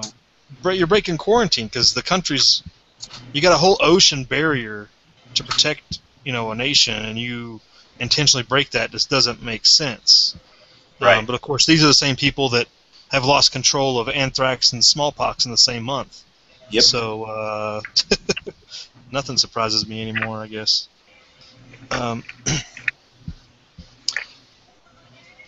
Maybe they think they got the cure. Maybe they don't care. I mean, again, the skeptical part of you just says that they want an outbreak so they can depopulate, because that's the whole transhumanist nature is depopulation. So. Well, I think it's more about profit. I think they got a vaccine, a serum, a magic potion that they want to shoot all their kids up with, and everybody else who may be, inclined to take vaccinations. Yeah. And that thought's out there. I mean, there's I just supposedly need to some know- studies out there and some. I just need to know what stocks to buy. That's all I need to know. Yeah, there you go. Do you buy Bristol Myers or do you buy Merck or what? Or maybe both of them are good, right? Well, right now, no stock's good because the stock market's getting hammered. It is. Everybody's getting crushed this week. So buy more silver and magazines, by the way. Lead is always a good investment. Yeah, that's what I invest in. Lead, copper, and brass. Well, let me do a quick shout out. Chad Lilly says none of the Ebola charade is following protocol, and yeah, that's what it tends to look like. Is Your 6 covered is out there. 10-round Patriot. I sent you a link in the G+. I just sent you another one. Galanas Vilcus is out there. Mr. X-Man Rules is out there. And I got to take this phone call. So I got. Well, I'll continue on if you're going to. Sure. Yeah. Great. Well, I know a guy who had a conversation with people he knows in Africa on Friday. Wow. He spent time in the Congo and Kenya and a couple other places or whatever doing work in that type of medical field. The fatalist nature of these people blows my mind, because you kind of just ask them what's going on. It's like, oh, it's coming here.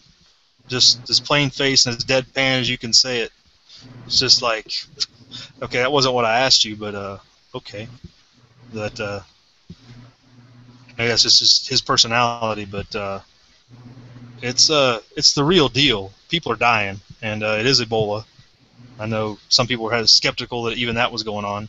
But I mean, that's about as close to first-person information as I can get. Okay. So in your opinion, there's real reason to be concerned, and you believe that it's 100% what we've been told, including the transportation of these 2 doctors that are infected. Everything's on the up and up as far as your discernment. Is that what you're saying? Well, this whole serum thing is sketchy. Where did that come from? What is it, and why? And who calls anything a serum? That's like a bad movie, like you're saying. Yeah, I mean, there's some. Like I said, breaking quarantine and coming across the ocean is bizarre. I mean, well, okay. Better word. So there's things that stink, but what's going on over there is legit, in all respects that I understand it and what I've seen. There's no outbreak over there. Can I interject just for a second before I lose this thought? And I don't have death squads come by or anything. People are getting diseases and dying.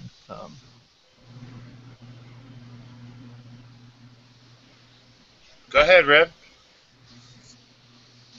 Now,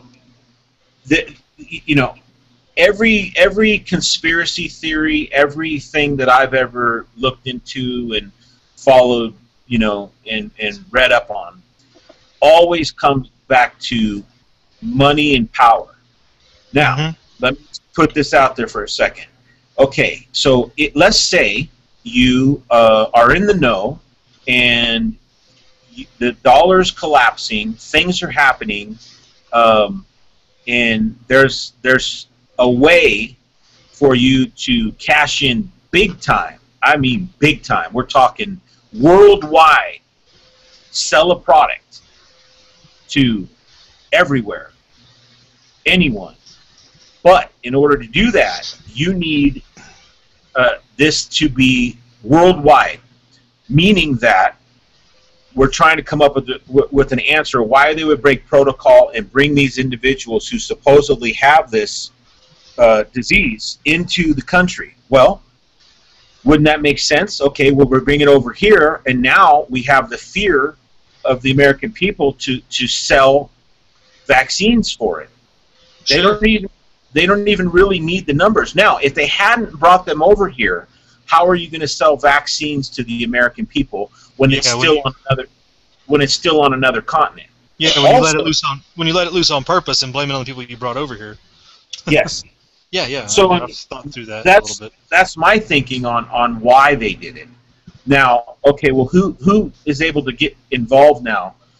Can the UN now come on American soil and have a greater presence and authority because now there's people in America getting it? I think so. I think they had to have the outbreak be in the United States in order to, A, sell the cure or the fix to the situation that they created, and as well to have excuse for humanitarian, UN scenario, all the above. What say you? Yeah, I mean, that's all within the realm of possibility. There's lots of possibilities. I mean, it's like with HIV. Was it our doing or was it the Soviet Union? The same with this. Could this, could this be a leftover of the Cold War? Who knows? Well, I have a question for you. I mean, being you are a little more in the know than I am, I was hearing that that they were getting cases in Brazil now, Morocco, and I know they're bringing somebody over to Spain. Oh, in the Philippines. Yeah, So the Philippines. Philippines, Morocco, and Brazil. Saudi Arabia as well. Now, and Saudi Arabia, lovely. Yeah. So we are talking worldwide pandemic if this Global pandemic. yeah. And all Well, that- it has to continue to spread. I mean, it's a pandemic locally right now. One case in another country does not constitute a pandemic. But wait a minute. As a marketing thing, if I'm telling you that it's a global pandemic, get your vaccines while we still have them available, how many people are going to bite on that? How many people are going to wait until somebody they know has it, or how many people are going to say, well, wait a minute, this is a global pandemic. I want to be ahead of this. I want to get my stuff. Because remember, when the anthrax outbreak happened, could you get Serpio? Could you get any? No, Could you couldn't. get that? No, you couldn't. Why is that?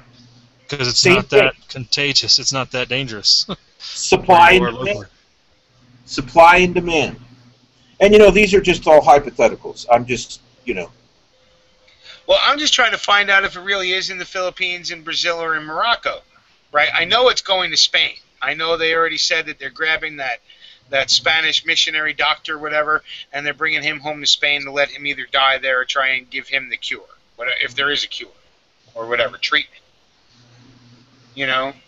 Well, is it or is it not true that they came up with some sort of vaccine or serum, whatever you want to call it, and it showed promise, and in this situation they don't need to wait for the FDA to approve it. They can go right into production and sell it. That still has to be requested by CDC and division or whatever the division of Health and Human Services or whatever. Mm-hmm. Right. There has to be a request and a waiver through the FDA, Okay. and that's Well- not been done as far as I know. Well, what are they treating those two doctors with that they brought in country? Nothing as far as I know. They're just giving them what you do with every Ebola patient. You comfort them and you give them liquids and IV treatment to keep them hydrated and stuff, and maybe they'll get through it, maybe they won't. Oh, okay. As far as I know. I mean, I'm Okay. not in the room, but that's what they do over there. I mean, you can't. There's no treatment, so no drugs don't do anything. You try to treat infections if they get infections, and you try to treat things that they come up with maybe in the interim, and you just keep them as they bleed out, restore fluid. But other than that, Because I keep hearing about a vaccine or a serum or something, Yeah. and that's the. I mean, what other reason would they have to bring them in country unless Maybe they had an a different method of that they couldn't give them where they were currently. yeah, maybe they're trying to get the American populace to bite on it, so that they're trying to float that out there to see how Americans will, go towards experimental vaccines. Or people aren't calling their congressman about it. I don't think so. If people aren't demanding it, maybe they're going to back off of it. I don't know. Well, I mean, they have. If they're not afraid enough yet, they're not going to demand it. But you know what? Well, there you go. They'll ratchet it up. Maybe the ratchet part's next. You never know. Yeah, I mean, I'll tell you what, if somewhere on the South Texas border, somebody shows up with Ebola, or somebody dies from Ebola in El Paso, right? The whole fucking country will lose their mind, right? Martial Except law. San Francisco. San Francisco will be chill. They'll be like, oh, good. Wow. You know, San Francisco, but you know, I mean, Where'd that come from? Well, that's like Manhattan Island, right? Manhattan will just blow all the bridges, Well, you know, fuck the rest of New York, you just know. the West Coast liberals like, oh, our little, you know, pet project, you know, the illegals are getting in, and we'll be okay. It's not a big deal. Right. The sanctuary city will give in. Well, Yeah, you know what? And, okay. I was just going to ask you guys: did they or did they not have a vaccine for the swine flu? The flu vaccine can be manipulated to cover many different types of flu. The one you get every year is either a tri or a quadrivalent, which it's designed to go after 3 or 4 different types of flu. So, and it could potentially help against swine flu, depending on the year you got it. Does that make sense? Yeah. Because the swine flu is like what? See, there's H1N1. See, the H1 and N part, I think we've talked about this on here before, but it has to do with how the virus enters your cell and how it exits your cell once it's multiplied. The H is the like set receptor, and like the N's the exit key. It's like a key is what they call it when it was explained to me. So there's H7N9. You know, swine flu had a different number, like H4, 5, you know, N5, whatever they are. So there are all these different numbers manufactured differently to cover like H1, 2, 3, 4 and N5, 6, 7, 8. And that it blocks those receptors so the virus can't get in the cell or out. But it only covers a limited number, either a tri or a quadrivalent, so 3 or 4. Does that make sense? Because your annual flu is like modified year to year, your standard flu. It mutates in its own from year to year. And they try to manipulate the vaccine in that same fashion. Right. Now, I'll tell you, I've had maybe 1 flu shot my whole life, and I've had the flu maybe twice. Right. You know, so I don't do the flu shots every year, like, because if you're a healthy individual and you get the flu, it might not even be bad enough for you to even notice being worse than like just a little bit more sick than a cold, you know. If you're a healthy individual, you could get the, you know, even the swine flu or something else, and you'll be relatively okay. I mean, you might be down for a little bit longer than a regular cold, you know, and you'll have the body aches and stuff, but nothing worth worrying about, you know. Not like you're out for a week like with young people or old people when they get it. Right. Well, no, I was just wondering because I know that you're more knowledgeable in the field than I am. That's why I'm glad you came on to help discuss the whole Ebola thing and all the rest of this, right? Because you know they're going to be pressing hard on it this year for whatever reason. Seems to be, I don't know, it's hard to tell because the news isn't seeming to panic too much like they did over swine flu. It doesn't seem to be the same, I don't know, sky is falling type stuff as it was with SARS and MERS. I don't know, it's almost like they're trying to keep us from panicking. You know, which maybe we should be. I don't know. It's kind of that borderline. Yeah, it does seem that way, doesn't it? You know, I mean, because I remember with the bird flu crap, right? They were losing their fucking minds. Right. You know? And this is not that way this time. I mean, look, they bring a guy across the country and they're like, oh, no big deal. They're going to treat him. It's not air, you know, all this other stuff. And it's like, this is the most deadly virus that we know of. You know, you get it, your chances of dying are, the only thing that's worse is AIDS or HIV. You know, and it's like, and this is a lot faster than AIDS and HIV. Well, oh yeah, you don't have a chance to try to. But that's why it kind of freaked me out when a guy like Brian Williams. Now I know Rebel doesn't know who the fuck he is, and we all know that he's you know, a mainstream media talking head.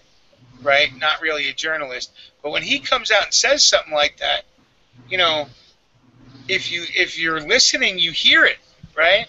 Right.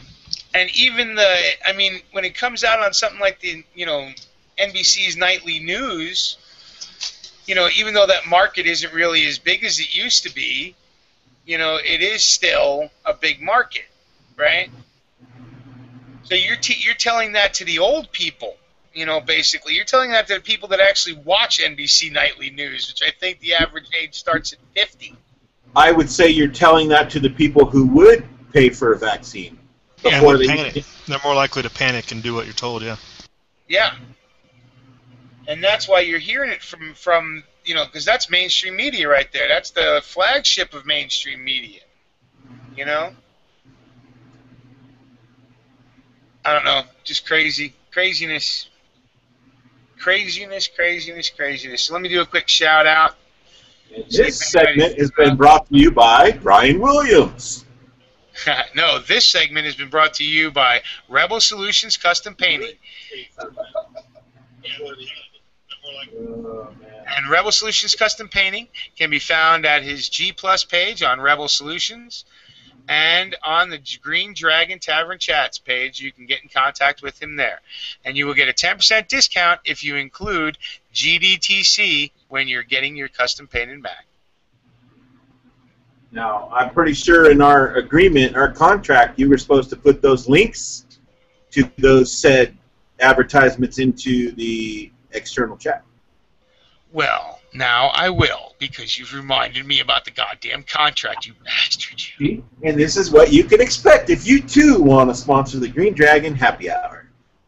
Yeah, you can, I'm still learning about this stuff, so I will be adding in those links. How you doing, Classy Revamp T? How you been? Lone Wolf's out there. Dangerous to Man's out there. Croatian Forge. Chad Lilly is your 6 covered. 10-round Patriot. You too want to sponsor the Green Dragon Happy Hour. Galanis Vilkis. QC Hemp. Mr. X-Men Rules. Joel's Quantum Heart Logic. Dooley the Mudbuster. Mike Newswinder. America Died 1913, Camper Keith, Optimus Android, and Rich Huff, and I'm caught up. All right, good deal. I like that name, America Died 1913. That's a friggin' awesome handle. Yeah, it is. And what's up, G? And yeah, hey, 10-round Patriot, if you're not getting the links, come in as the Green Dragon Tavern Chat. Go to the chat page, sign in as the Green Dragon, and you'll be able to get in if you go to Hangouts. It'll show there's a Hangout running, and you can come right in. I sent you a couple of links, buddy. So what's up, G? What's going on? How's everybody? The only man I know that takes 2 vacations in 1 year, Pippin. Heck, he's got at least 2 more coming. Come on now. I'm just jealous. How was the What's show? the word for the day? What's the word for the evening, fellas? How was the shore? Are you nice and tan? The shore was fantastic, baby. Fantastic. The waves were about 8 feet high. We tried shutting down the beach, but I told them, slow down there, Scooter. I'm no fucking rookie. I've been body I surfing. told fucking Michael Phelps Jr. to buckle down there. So we enjoyed the waves. I mean, hey, that's what you go there for, right? You want them as wild as fucking possible, but they had the helicopter. Did you see, Mule, the picture either me or she put up when Little Man was there when the helicopter was like 3 feet away? Yeah. Was that fucking badass or what, dude? That was. Little Man had to have loved the whole time at the shore, huh? Oh, dude, he was boogie boarding, fucking. Oh yeah, good time, bro. Good time. Yeah. We'll be there back next week. I'll be there next week for a week. We're gonna go for a week. We just went for a couple of days just to go to. And that's the Sounds nice like- thing about having an internet business, huh? It sounds like we found a new sponsor. Right? Well, not only that, but it's only an hour and a half away from the crib, and you're right. I could take my business anywhere around the world. So, knock on wood, you know, things are good, and as long as I got a phone and we'll be talking about another sponsor to the Dragon here in a little bit. yeah. Need your internet footprint cleaned up? Well, Want your reputation cleaned up? We For got the business man or for you. personal, give us a shout. We got the man for you, because the Green You know how- Dragon is evolving. You know how one could get an internet footprint? Well, let's say, Reb, you go out with your lady and you have a few cocktails and you get a mugshot. You get arrested for DUI. You'll have a mugshot printed in your I local. guess I would need it. I guess I would need a Instagram and a Twitter and a freaking Facebook before I really had a footprint. Well, no, not so much. I mean, there's plenty of ways you can end up with a footprint on the internet that's not Yeah. even involved with you. Like he's saying, they release they release a mugshot that you got because you got a DUI because you had 2 drinks instead of 1 in an hour, right? And you don't want the rest of the world knowing about it. You go CG, Yeah, Reb, I always tell Reb, you got 2 reputations. You got your personal reputation and your online reputation. You got to keep both ends clean. You never Right. know. Somebody might write about you or someone might post you on the site. There's hundreds of websites where your exes, let's say you fucking cheat on your girl, there's a few sites where she can go on and blast your ass on, and then you're on Google and Yahoo and Bing and you're the local town slut and people read about you, man. You become this fucking celebrity whore. God, I wish I was the local town slut. Damn. Hey, can I pay you to get that put on there? Guys, never heard of Nick Ritchie? He owns the biggest cheater site in the world. It's called thedirty.com. This cocksucker owns. He's got his got some money coming from some casinos in Vegas. He's a big timer, and he's got this website called thedirty.com. If you guys ever heard of it or never heard of it, check it out, man. It's pretty dirty. So people fucking make stories and you go onto these websites and they advertise that shit. And yeah, pretty interesting. The website is full of stories. But it's good to have a company like us to actually fully remove it. Because a lot of other companies like us, they can just suppress it, which means they try to hide it. So check us Well, out. and if we can get you to sponsor the Dragon, we'll be shouting you out twice an hour as well. We'll talk, Brother Mew. We'll talk. But We'll have who's giving our us Dragon? Is that 10 round or is that our favorite NSA agent? No, that's me, Chris. What's up, guys? What's up? Oh, look, the fallen prospect. Thank you Yeah, for Rebels gracing us. promoters here. I was wondering where the prospect Thank you for gracing us with your presence, Chris. I've missed one Sunday, and I'm the fallen prospect. Well, no, dude, you're the fallen prospect because you couldn't hang with Tony on a drinking binge. Bro, it wasn't a drinking binge, all right? I was plenty drunk already. I didn't realize that if I left the room, it would kill the whole chat. So need some water, Reb. Well, you go to play with real men drinking, and you might have a little bit of problem. I don't know. I mean, I only had 75 ounces of Budweiser and then 120 of King Cobra, so... But you fall asleep at 7:30, though. That's the problem. Again, prospects Yeah, need to learn how to handle their mud. You gotta learn how to maintain. You gotta learn how to get yourself crushed in the first hour, brother. You gotta learn.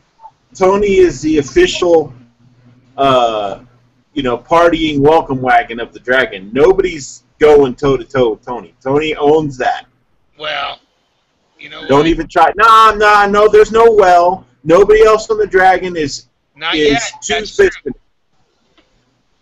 Nobody else on the Dragon is too piston. You're right.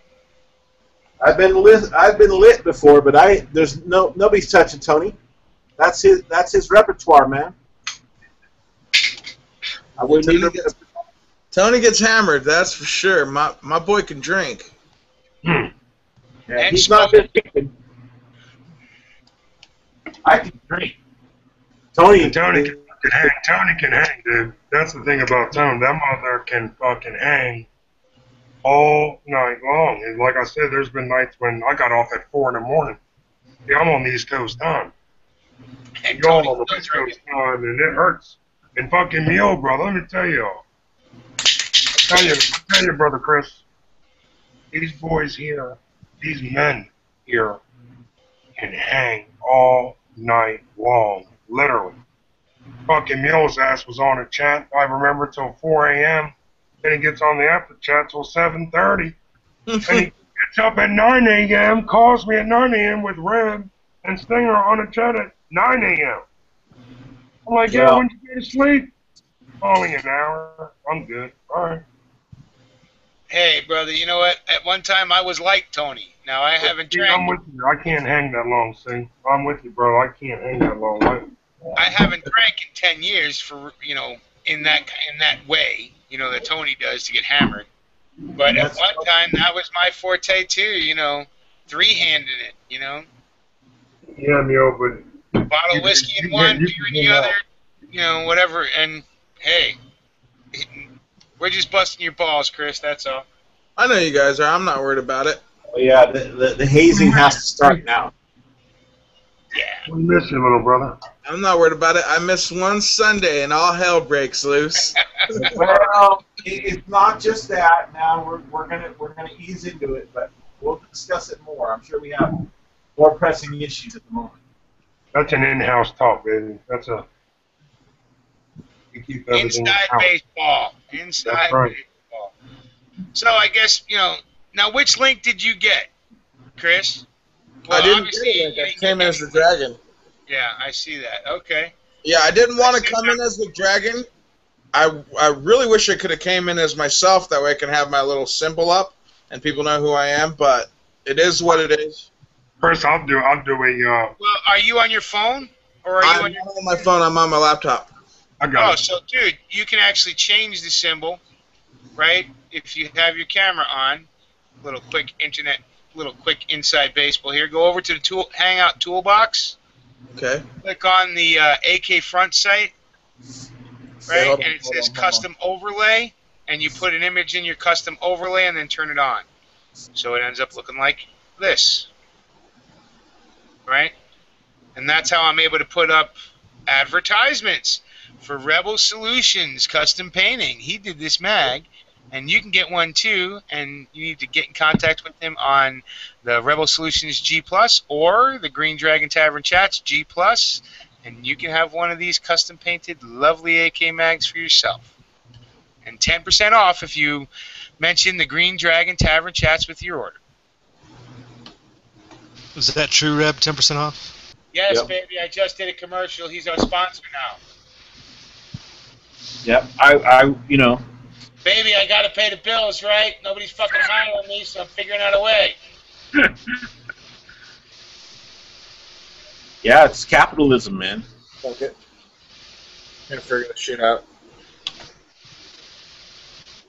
Anyway, so why don't you guys chat it up while I actually go put his links into the Dragon, so that way I follow my contract? Can I Wow. give my thoughts on the whole entire Ebola thing? Absolutely.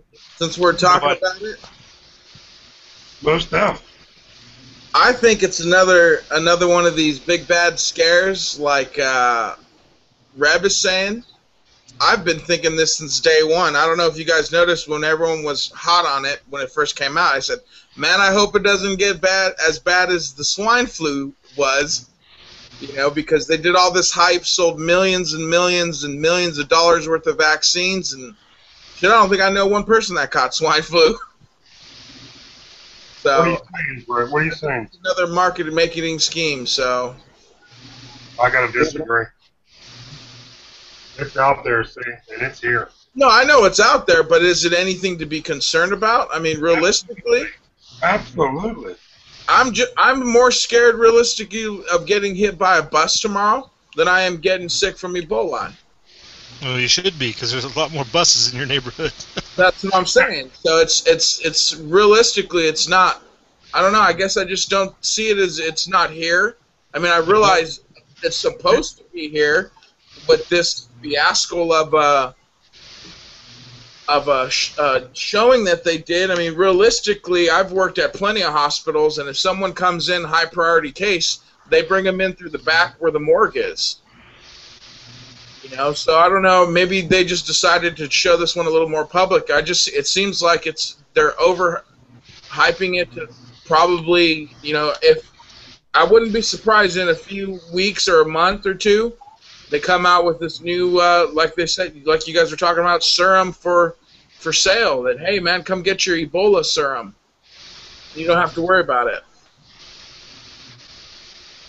Well, some people are going to have to die in order to pull that off. Yeah, of course people will have to die, or they just have to scare the hell out of people like they've been doing.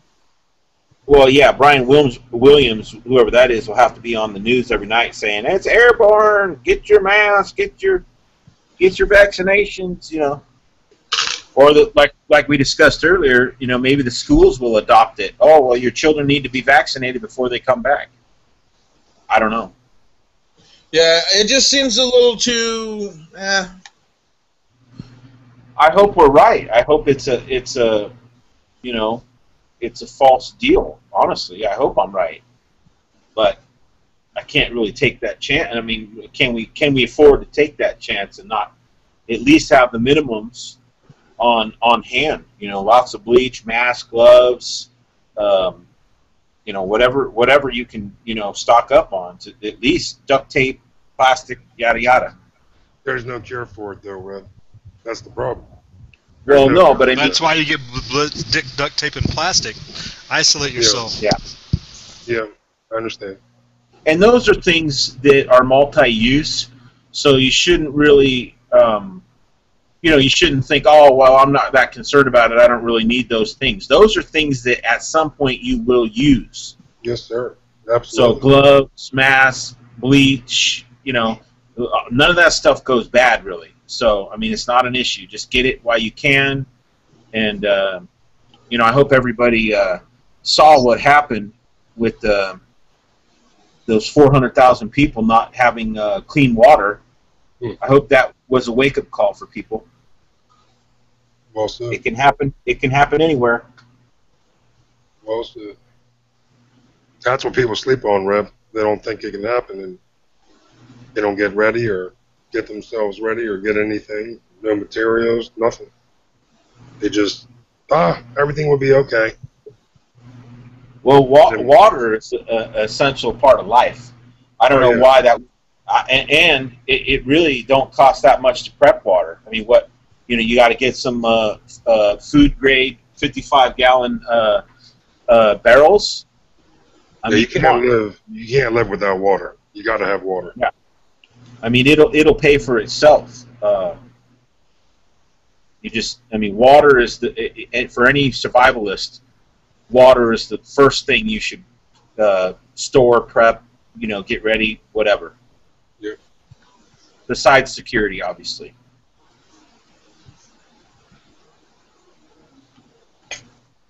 Plants crave Brondo. What? I said plants crave Brondo. It's what they crave. Yo, man, I ain't seen no plant grow on no toilet. That's classic. Oh. That's where we're headed. Yep. If we don't die off first. Yep, that's where we're headed. Yeah. At least somebody knows what I'm talking about. Yeah, it took me a minute to get the idiocracy reference. Sorry. You mean like water, like out of the toilet? Like out of the toilet? Oh, that's funny. Well, on that, I mean, everybody does know that the water in the back of the toilet typically is drinkable, as well as the water in your hot water heater. Yep. So, I mean, don't forget that, but that's not gonna last very long. Nope. If you're lucky, most people have a 40-gallon water heater, so that's not very much water, especially if you're spreading it through 4 or 5 people. You know, a gallon per day at 40 gallons, 5 people. That's what? 8 days of water. So, you know, that's nothing to rely upon. Like Reb was saying, you should have at least 2 or 3 55-gallon drums. You know, at my local Walmart, you could pick those up for, I think it's like $20, $19.99. You have 55-gallon food grade drums at your Walmart for $20. They have 280-gallon food grade giant storage units for like $60 at my Walmart. Damn. Wow. I didn't Yeah. say that. So the 55-gallon ones are like I said, like $20, I think. I was there the other day, and I was like, all right, cool, hell yeah, they're finally back in stock. Yeah, I'm gonna need you to grab me a couple of those from there, buddy. You need me to get you a few of those, or the 280-gallon ones? Man, I tell you what, that's man, I wish I could find them out here for that kind of price. Good job, Steve. That's well worth it, bro. Definitely. Well, okay. So wait a minute now. This is an awesome prep. So you mean to tell me if I went on to Walmart.com, I would be able to see what you're talking about, and I could maybe order that online and have them drop ship it to one of my local stores, right? Now, I don't know if it's online, but next time I'm at my local Walmart, I'll take pictures so you guys can see.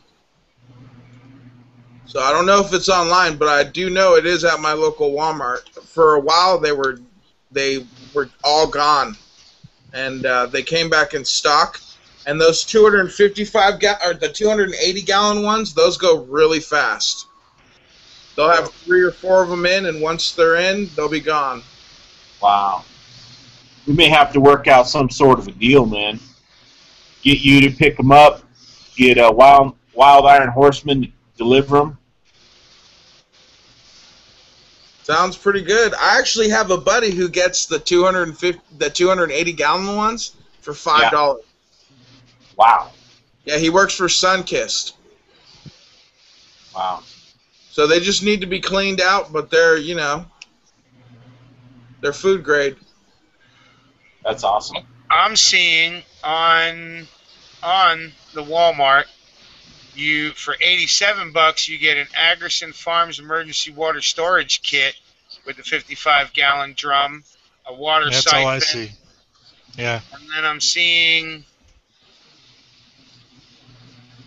a closed one for 204. Yeah, that one doesn't seem right. Yeah, all I see is Yeah, a there's- 55-gallon or 50-gallon. $92 and $95. Yeah, and then There's a sponsored product in the corner for Where's that? ooh, wait, here's that 275-gallon IBC tank for Oh, is that- $5. yeah. That's not through. I thought That's that not was, through Walmart though. Where you see that at, Neil? There was Lower a left sponsored corner, same. product down. I hope somebody's screen sharing this because this is the most boring thing ever. Sorry. But it's not, because you're talking water, right? So like you were just saying, you're trying to figure There it out. is. How's that? Thank you. Yeah, that's not through Walmart though. That's uline.com. yeah, that's not the one that's there either. The one that's there has like a metal cage around it. Well, I mean, let's face it. Shipping on things like this, especially big like that, is an arm and a leg. It outprices people. But now, if you're talking about a chain store that does drop shipping, like Costco, Walmart, a lot of the big retailers, you know, then that's affordable for people because they can order it online and pick it up at their local store. I mean, Cabela's does it. You know.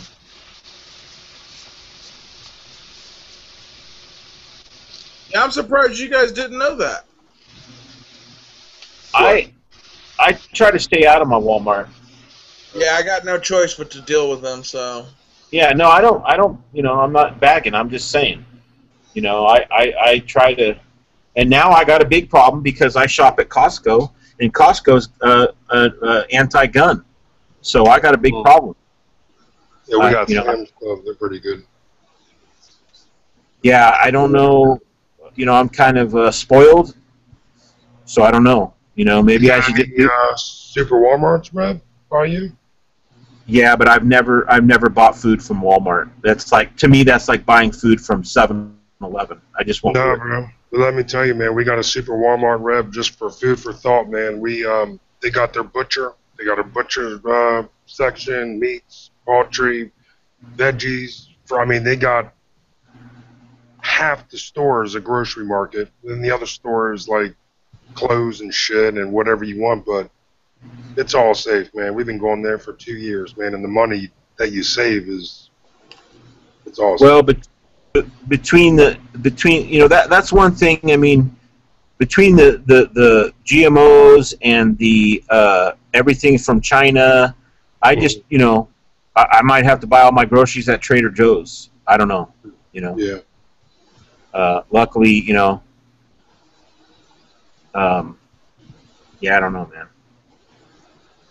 I probably need to go in on a cow from a local farm and just stock up and be done with it. Yeah. That's probably realistically your best bet. I can put you a lead on that, Rebel. Cool. Do you have a freezer, Reb? Yeah. Then yeah, that is your best bet. Start going in on livestock. I know people do it around here, and if we had more freezer space, we were thinking about it. They buy. Hey, Rebel, don't forget, come October, we're going to have elk meat, so you're going to have to make some room for that. Oh, dude. Yeah, man. That's Are awesome. you going elk hunting? That's the plan. Oh, man, that's going to be fun. Well, I want some turkey. I don't know if I'm capable of making that. Where are you Yeah, we going might have- where you Just going grab that some roasts. He'll make the jerky. Well, I got to get a recipe from Sonoran Desert Prepper because that dude knows his shit. Oh yeah, that's for sure. Sonora knows his. Sonora can make some. Oh, those elk sticks. Oh man. Best elk sticks ever. Best sticks ever. Yeah, I might have to figure that out. Where do Yeah, y'all oh. do that at, Reb? The Sonoran Desert Prepper is a YouTuber and was kind enough. Where do you guys do the elk hunting? I'm sorry, where do you guys do the Oh. elk hunting? I meant. All over. There's elk all over eastern Nevada. Yeah.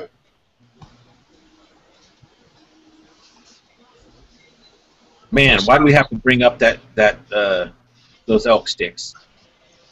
I got a hankering. Hankering for some elk sticks. Heck yeah, me too, man. And some elk jerky. That jerky was delicious. Ooh. So, Cityfied Country Girl says Trader Joe's has good produce. Truth Seeker says Costco is China. Walmart is America's largest foreign importer. Costco owns our largest deep water naval port in California. So, Wow. Ted Lily's still out there. Hickabilly Hermit, Camper Keith, Mr. X-Men Rules, 69 Bones, Tommy Boy 9 says 35 cases of water. NBC outfit is in. Mass tapes, everything here. He's covered. Ronnie Brown says top of the morning. Brother Brown. Morning. Morning. DJ Alkaline 1 out there calling me the new Billy Mays for starting to let people sponsor the Dragon. More days is out there.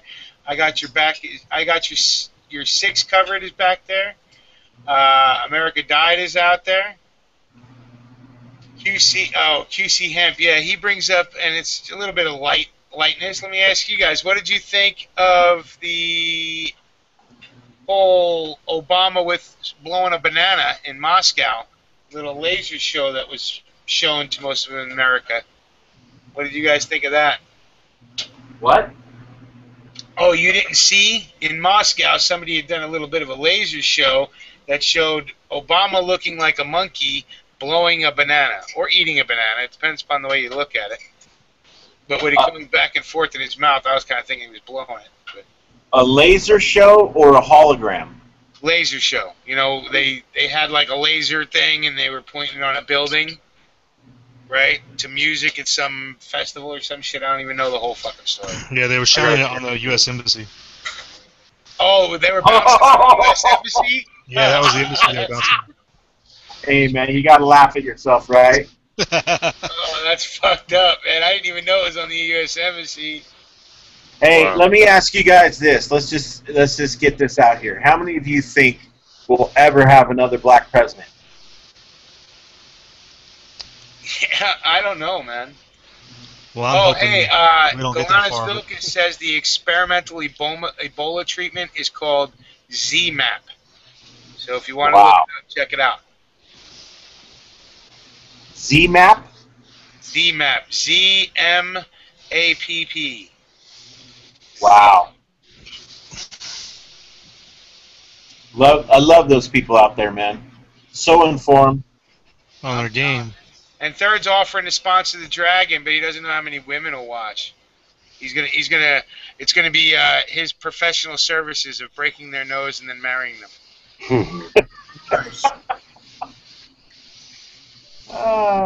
Yeah, brother, that's how much of a pimp we.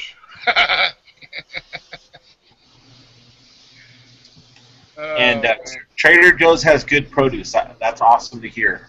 That's what Cityfied Country Girl says. That's awesome to hear. Yeah. Oh man, so really on the U.S. Embassy, that's just awesome. That's a great sense of humor. That's Wow. I don't care who. That's funny. I don't care who you are.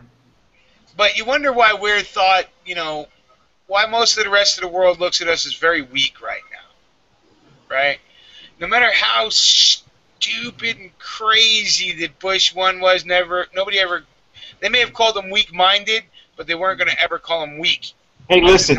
They had Muslims throwing shoes at him, and he freaking ducked. Yeah, he dodged it and said, "What's up?" Fuck. Yeah, throw another one. I'm cool. Yeah. I mean, for whatever reasons you can get, and I have a lot. I'm not a Bush fan. No, Right. let's clarify that. Nobody's a fan of any president.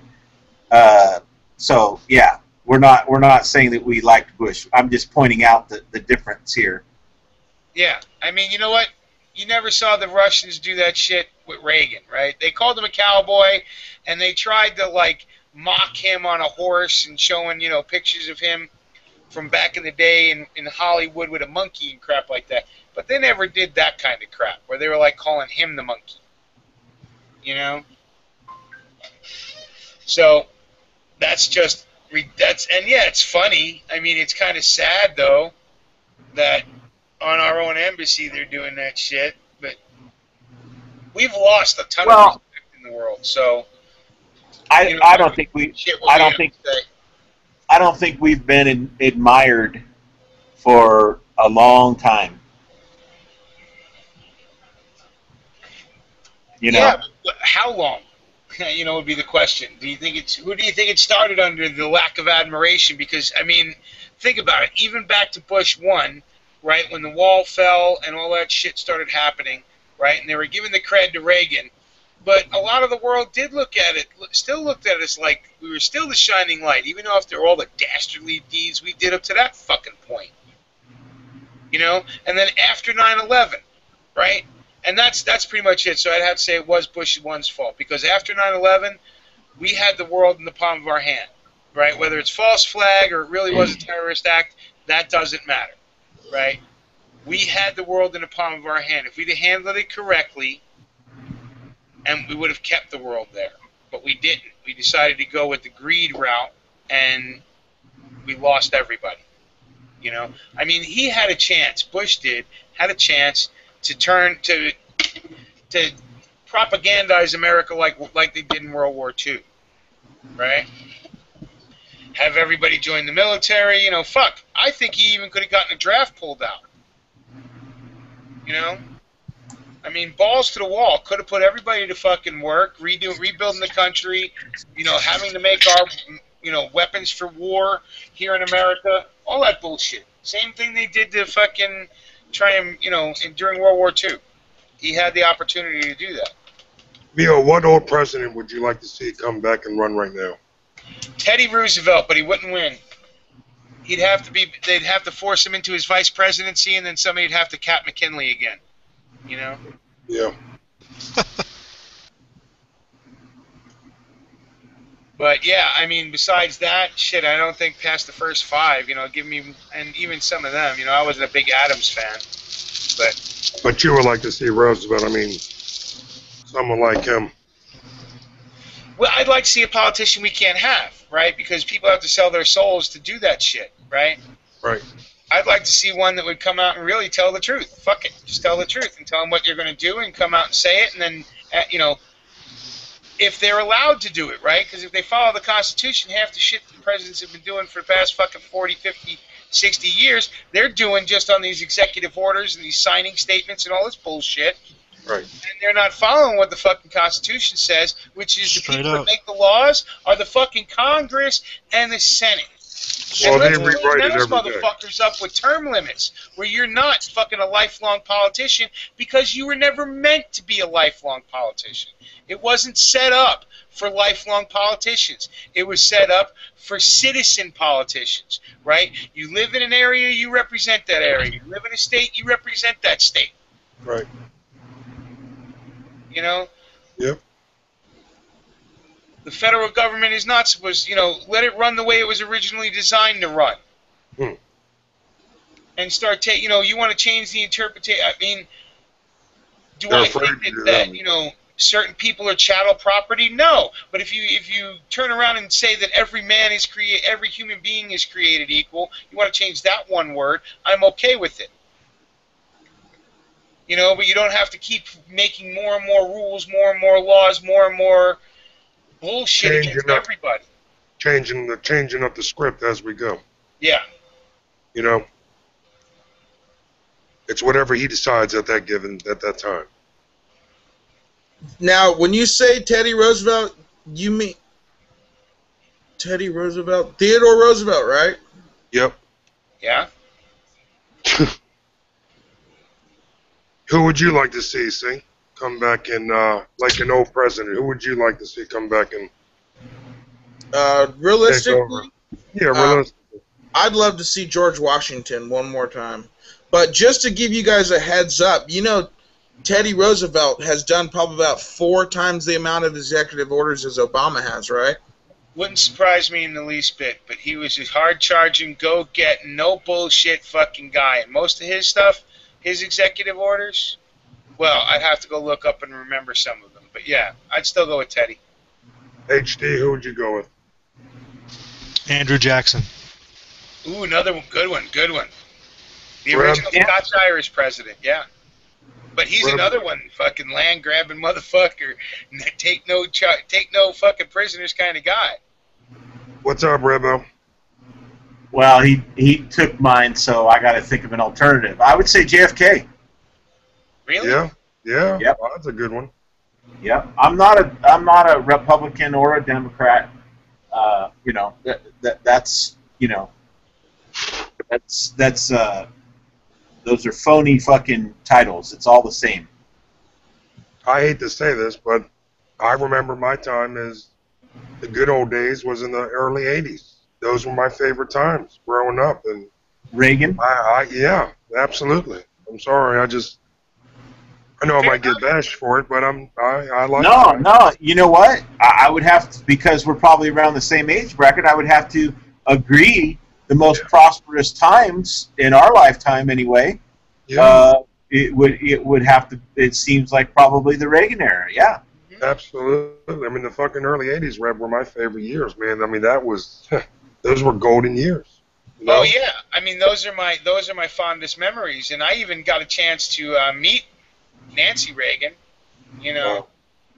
and I was at Covenant House, right, a homeless shelter for kids in Manhattan. I was like 14 years old. I'm not just saying because he's a Redskins fan and he's a big John Rigo fan, But no, I'm not a fan of Reagan but it was, I made the most money, legitimately. Yep.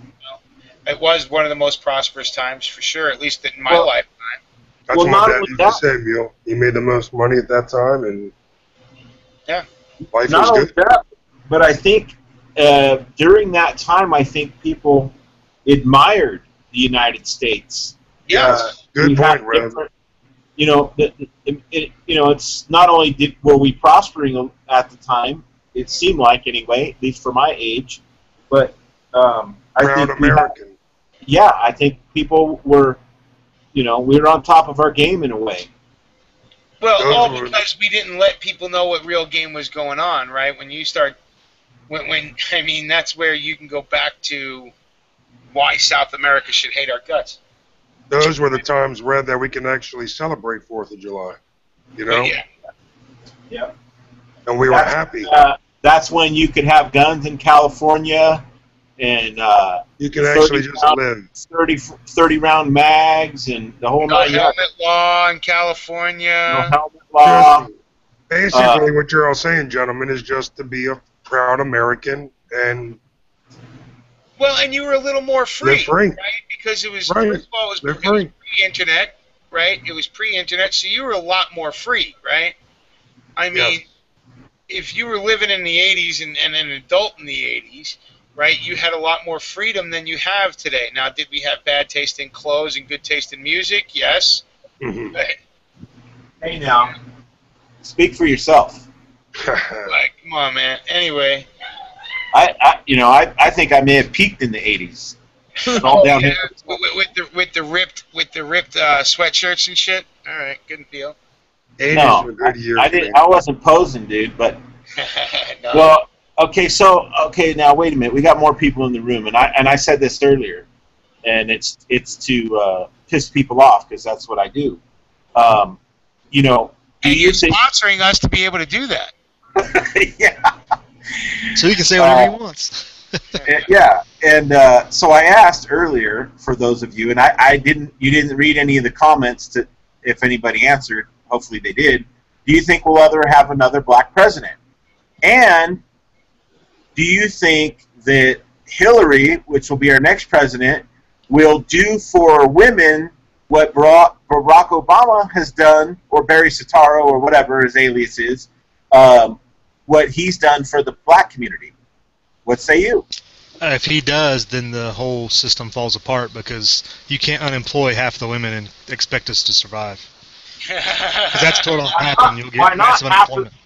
Why not? Half the men are unemployed. Well, I'm just saying that'll collapse the system. That'll ultimately be what comes out of it. So, Pretty sure the system's collapsed.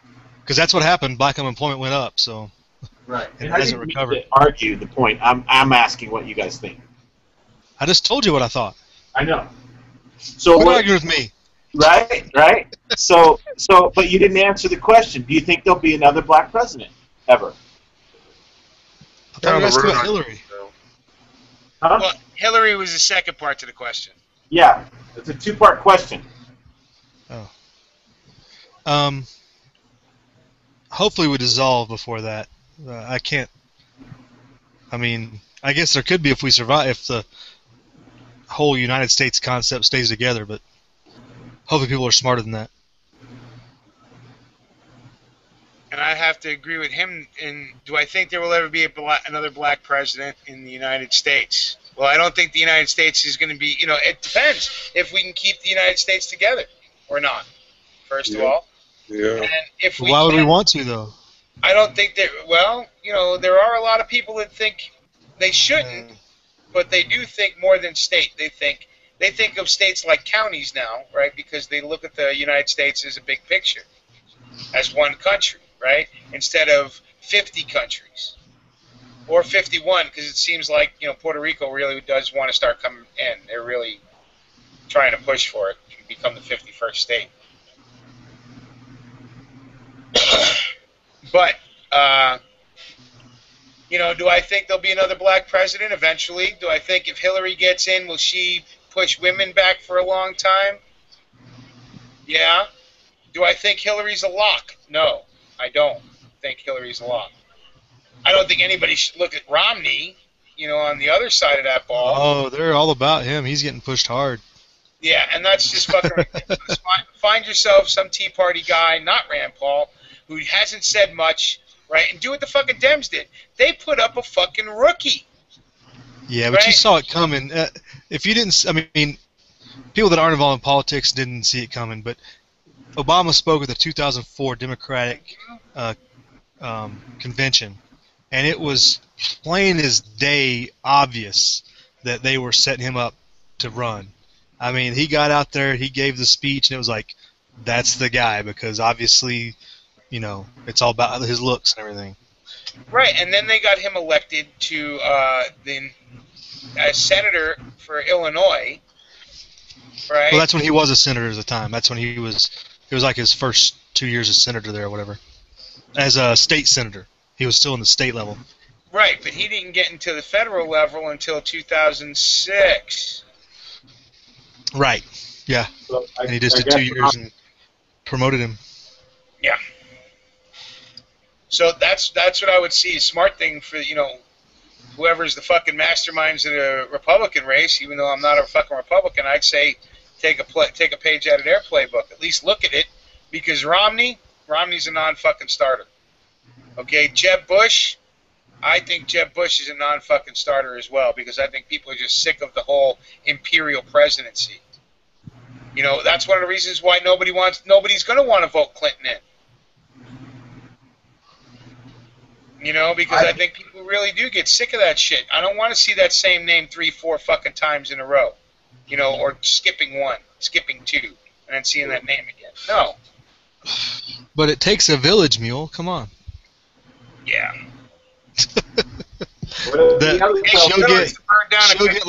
She'll get like 75% of the women vote. Nah, you know what? I know a lot of women that do not like Hillary at all. So. You think 75, huh? Oh yeah. Imagine all the women under 30. Yeah, dude, you know the demographic.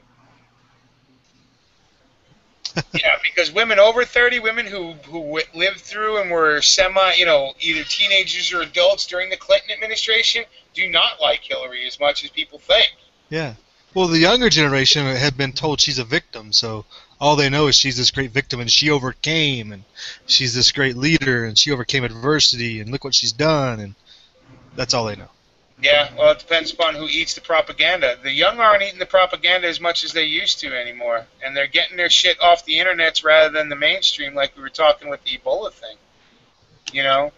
So a lot of these people don't realize that they're talking in echo chambers when they start preaching that shit.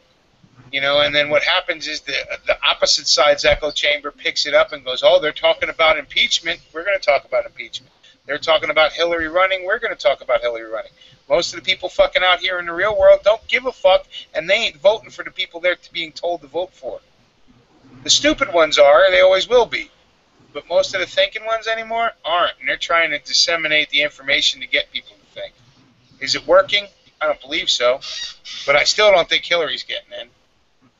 I think people are sick of the fucking Clintons. What do the other guys think?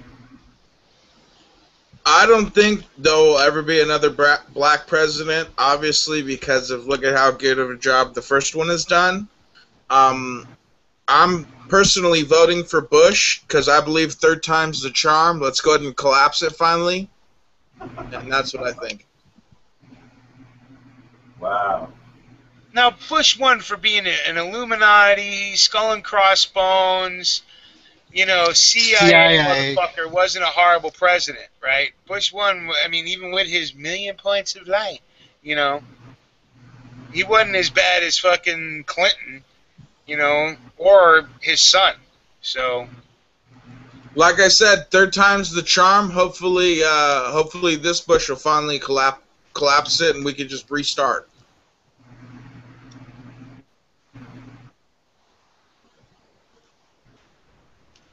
What about you, G? I agree with what you said, Neil. I mean, you never know the future. I mean, I'm just saying, man, you don't know what's going to happen in the future, Reb. I do see another black president. I mean, I don't think they're going to shut that down. I mean, I don't know. I hope I live that long, to be honest with you. But to answer your question, yes, I do think they would pick another black. So you think it's possible there could be another black president? Do you Yes, think that Hillary, when she becomes our president, because I believe she's tapped to be president, that's who they're put in, will she do for women what Baracko's done for his for the African American community? Oh, yeah, I do. Yes, sir. Most definitely.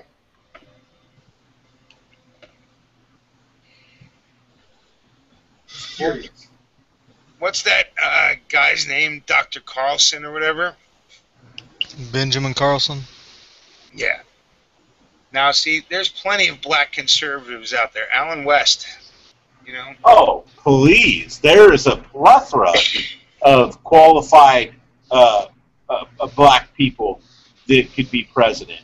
But if you ask the typical black person on the street who Alan West is, who Dick Gregory is, who I mean, you know, I can go on and on. Who they are? They're like who? Yeah.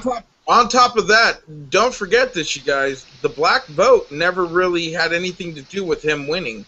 Okay, majority of these white people out there, these liberal white people, voted for Obama because they didn't want to feel racist. You know, Yeah, they did. my partner's parents are liberal as all hell, and his mom said, "I voted for him to prove that I'm not racist." That's the only reason why she voted for him. And I get that, but he also got the black vote. Yeah, I mean the black vote helped, but the major fact is most black people don't vote when there's not a black person running. Sure, they showed up this time. Yeah, they showed up this time, but 90. The fact is, Go ahead, High Desert. Oh, looks like you got called away for a second. Finish your thought, buddy. Yeah, you know, like I said, 90% of the time they're not showing up to vote. You know, it's the person that happens to care, and most of the time, Wait. I just want to correct you on something. It's not just the black vote that doesn't show up to vote. Only 51% voted in the last election. Was it that many? Yes. I didn't even think it was that high. Maybe it wasn't. So it's not just black folks that don't vote. yeah, a lot of people don't vote, but they're overwhelmingly one of the races that really doesn't care about voting. You know, so just did they show up when it came time to show up for Obama? Yeah, they showed up. Are they going to show up when it's two white people? No, they're not going to show up. So, and realistically, well, I don't truly believe that if Hillary wins, she wins, because I'm with Reb on that. That's the reason why I'm voting for Bush. I'm going to write him in because I know Hillary's going to win, and if I can have a Clinton or a Bush, I'd rather have a Bush. Because back to what you guys were saying, back in the 80s, it was good times for you. I remember this when Bush was in the presidency, the second Bush. For me, I was making hand over fist more money than I've ever made. And that's only because oh gosh, president had nothing to do with that. I realize that. I 100% know that. Okay, I realize the president doesn't make me money, but I preferred Bush over a Clinton. So if I have to choose between two evils, if I have to choose between a shit sandwich and a douchebag, I'm choosing a douchebag. Well, now see, I'm the opposite because Clinton didn't start any wars that I'm aware of. Besides, you know, he killed everybody that had dirt on him. And he got BJ's. Well, those, you know, that's police action. No big deal. Police action. There you go. And anybody who's doing cocaine undeclared wars and getting fellatio in the White House is all right by me. Hey, because that motherfucker's living. And if you ever look at, well, anyway. Oh, don't forget Somalia. I forgot about Somalia. Yeah, but I mean, you know, you got to look at it one way. If he hadn't helped the breakup and help of Yugoslavia, I wouldn't have my Serb pistol with my Croatian magazines that I'm ordering. All right. So, what does the room think? Does Bill anybody? Clinton there for the little man. Well, he banned all the fucking Chinese shit, so. I really think, Reb, that if Hillary is to win, when she wins, she's not going to do anything bad nor good for the woman vote. She definitely won't do what Obama did for the blacks. That's for sure. Well, he didn't help the black. That's what Reb's trying to say. Is That's what I'm saying. Yeah, he's not. Hillary won't do that to the woman vote. you think Obama he's going to help the destroyed- women? You think No. women are going to be proud of Hillary? No, I don't think they'll be proud of her, but I don't think she's going to destroy their freaking livelihood like he did. Well, I don't, who knows? Who knows what her masters are going to tell her to do? Because they've been playing in the big leagues for a long time, right? What's the room say, Mule? I will find out. And which Green Dragon is this that joined us again? The room's saying change the subject. Right? No, I want to know. I'm going to go No, look. I'm sure they're saying something. I'm sure I'm sure they got something way more clever to say than we do. They usually do. Let me go look. Got to refresh shit. Had to shout him out anyway.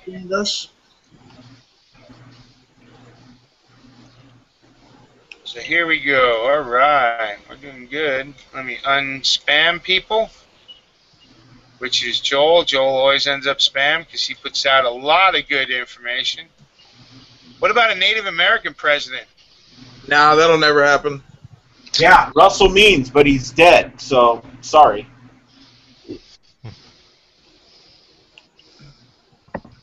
Your next president's going to be Hillary Clinton or Elizabeth Warren, so you might as well accept that. Hey, Elizabeth Warren's a Native American. There you go. Right?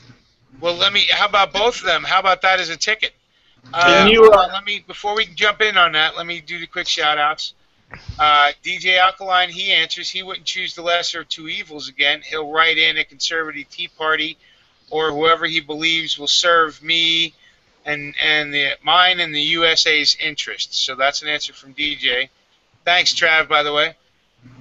Moraes is out there. Joel's out there. Joel's Quantum Heart Logic. Yeah, and then he brings up Waco, Franklin cover-up, Oklahoma City's first attempt on the towers. Yeah, Clinton was a good guy. Yeah, I'm not a big Clinton fan either. Booyah. So, Galanis Vilkas says, if you vote for Jeb or Hillary, you'll be getting stanky Bush. I knew it! I knew it! That's the best one yet. It is. Absolutely. Bravo. Well done. Well played. Well done. Says, if you do anything because of color that is racist, even voting for is racist. And you're right. You know, how about a Jewish or a Catholic president? Nope. I don't know, man, because, you know, I mean, those questions come into play again, right? Truth Seeker's out there. He says there won't be much after Yellowstone blows. He gives it about 3 to 4 weeks. Sonora Desert's out there. What's up, Sonora? What's up, SDP? He's saying he needs help and advice from us. So, hey, can somebody send Sonora a link? You probably can still through the I'll do G+. it. I'll send it to his G+. If somebody could send it to his YouTube. On the Yellowstone thing, wasn't Yellowstone supposed to blow 2 or 3 weeks ago? 15 years ago?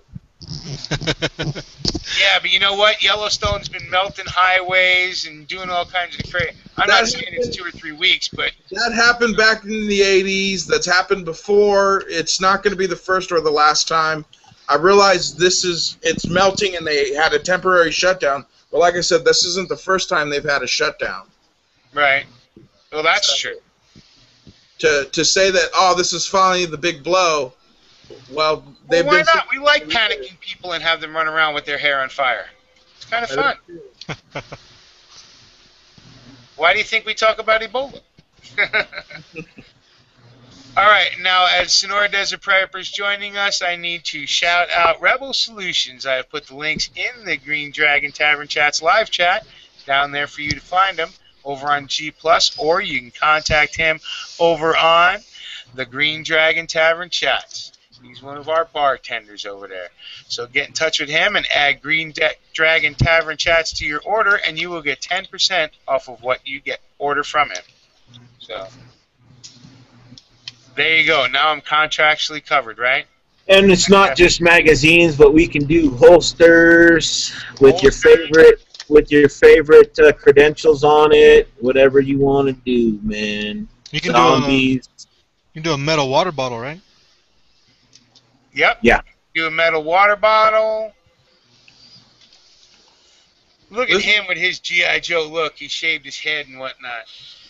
Oh yeah, man. Hey, Mill, I was gonna say I really like the shaved beard. It looks good on you. Yeah, Quit sucking ass. Quit Hey, sucking ass. You're I'm in not- trouble. I'm not Just behave sucking ass. yourself. The wife even said, "Oh man, Mill looks so much better now with that." She said he doesn't look like Santa Claus anymore. Well, going out and looking for a job, the long beard wasn't helping anything. Right? Not that the short beard's helping anything. Thinking about doing a rebel job and painting the beard and hair. See that, Reb? Learned to custom paint so well. Hey, listen. You know, you'll be lucky if I don't freaking put sirens in my grill and start pulling people over and highway jacking them. What's up, guys? How you doing? All right, how's it going, SDP? Hey, Doing hey, good, hey, doing hey. good. What's up, Sonoran? How you doing, brother? Our long lost buddy. Yeah, man, just stuck in a hotel room. Not too much going on. Oh, Bored as hell. man. Sorry to hear that. Good to hear your voice, dude. Hey, I don't know if you heard us. I don't know if you heard us shouting out your elk sticks, dude. But best sticks I've ever had in my 45 years on this earth, buddy. No, I missed it. When was this? Earlier. Oh, a no, minute I just joined in a few minutes ago. Yeah, if I knew how good they were, I wouldn't have shared them with my family. Yeah. And that was I'm still learning though, man. Shit. I need to get that recipe. I'll give you the recipe. I'm still learning on those though, man. It takes, you know how it is. You perfect things over time. Hey, that was perfection, bro. Yeah, it takes time though, you know. It takes hey, time. buddy, let me ask you a question. We haven't talked in a while, and I'm used to seeing you either with beer behind you or, dead animals up there on the wall. I know, right? What the hell's going on? It's the end of the world. That's what the fuck it is. Oh, there he is. He's on camera. Oh, right on, man. Dude, he's got a hell of an infectious smile, man. Good to see you, man. Yeah. Here, I'll even turn on my camera to wave at you. I'm 2 weeks into Ebola, man. I'm gonna live. I hope you guys are doing good. Dude, That's You've why you're in a been hotel room by yourself. yeah, right. Look. You've been missed greatly around here, man. I've been tuning in as much as I can, but the internet is like the internet here. They only give so many computers so much time, and then so it kicks you off, and you can't fucking Right. hear what's Well, they going on. haven't blocked us yet, huh? No. Okay. They haven't blocked a lot of channels. Right. And for those of you who don't know who Sonoran Desert Prepper is, he is an old Dragonite that is just an awesome dude. He's got an awesome channel, funny as hell. My kid, he's a snake wrangler. He's a man with nerves of steel and just an all-around friggin' patriot. Good dude. So go check out his channel. It's hilarious and scary, all wrapped into a bunch of cool retarded, right? No, dude, I'm telling you, man, it's fun to watch people do things that I would never consider. That's cool, and man. a You great guys are awesome. prepper, right? And a good beer maker, and just an all, there's, you know what? Enough of the circle jerk on. How you been, buddy? I'm doing good, man. I'm doing really good. I haven't been up too much. Watching videos when I can. Watched a few high desert videos, etc. But the internet's terrible here, so. I got on Tony's drunk chat the other night. I think I was 3 sheets to the wind before I joined in. It was Saturday night. There was nothing else to do, He's like, hey, you want in? Yeah. He was like, you want in? I'm like, yeah. I was like, I don't even remember what the fuck I said. Yeah, I was pretty hammered that night, too. Yeah, you were. You were doing good, though. It was a fun chat, though, right, Chris? Oh, it was definitely fun, especially when we got heated. It got even funner. Yeah, it was good. It was a good time. Yeah, it was a good chat, that's for sure. Definitely. I've never seen Reb get all giggly when someone joins the room. Wow. Yeah, dude. Yeah. You know, there's not too many people that thinks he's as handsome as I do. So. Oh, you know what? You might have met your match with Chris. I mean, he's down on his knees for his Please. sponsor a lot. Yeah, right. I just great minds think alike, and we enjoy each other's company. I can't help it. All right, Red's a good guy. I'm a good guy. Listen. You know what? I appreciate Chris, but he better back the fuck off. Oh, that's funny.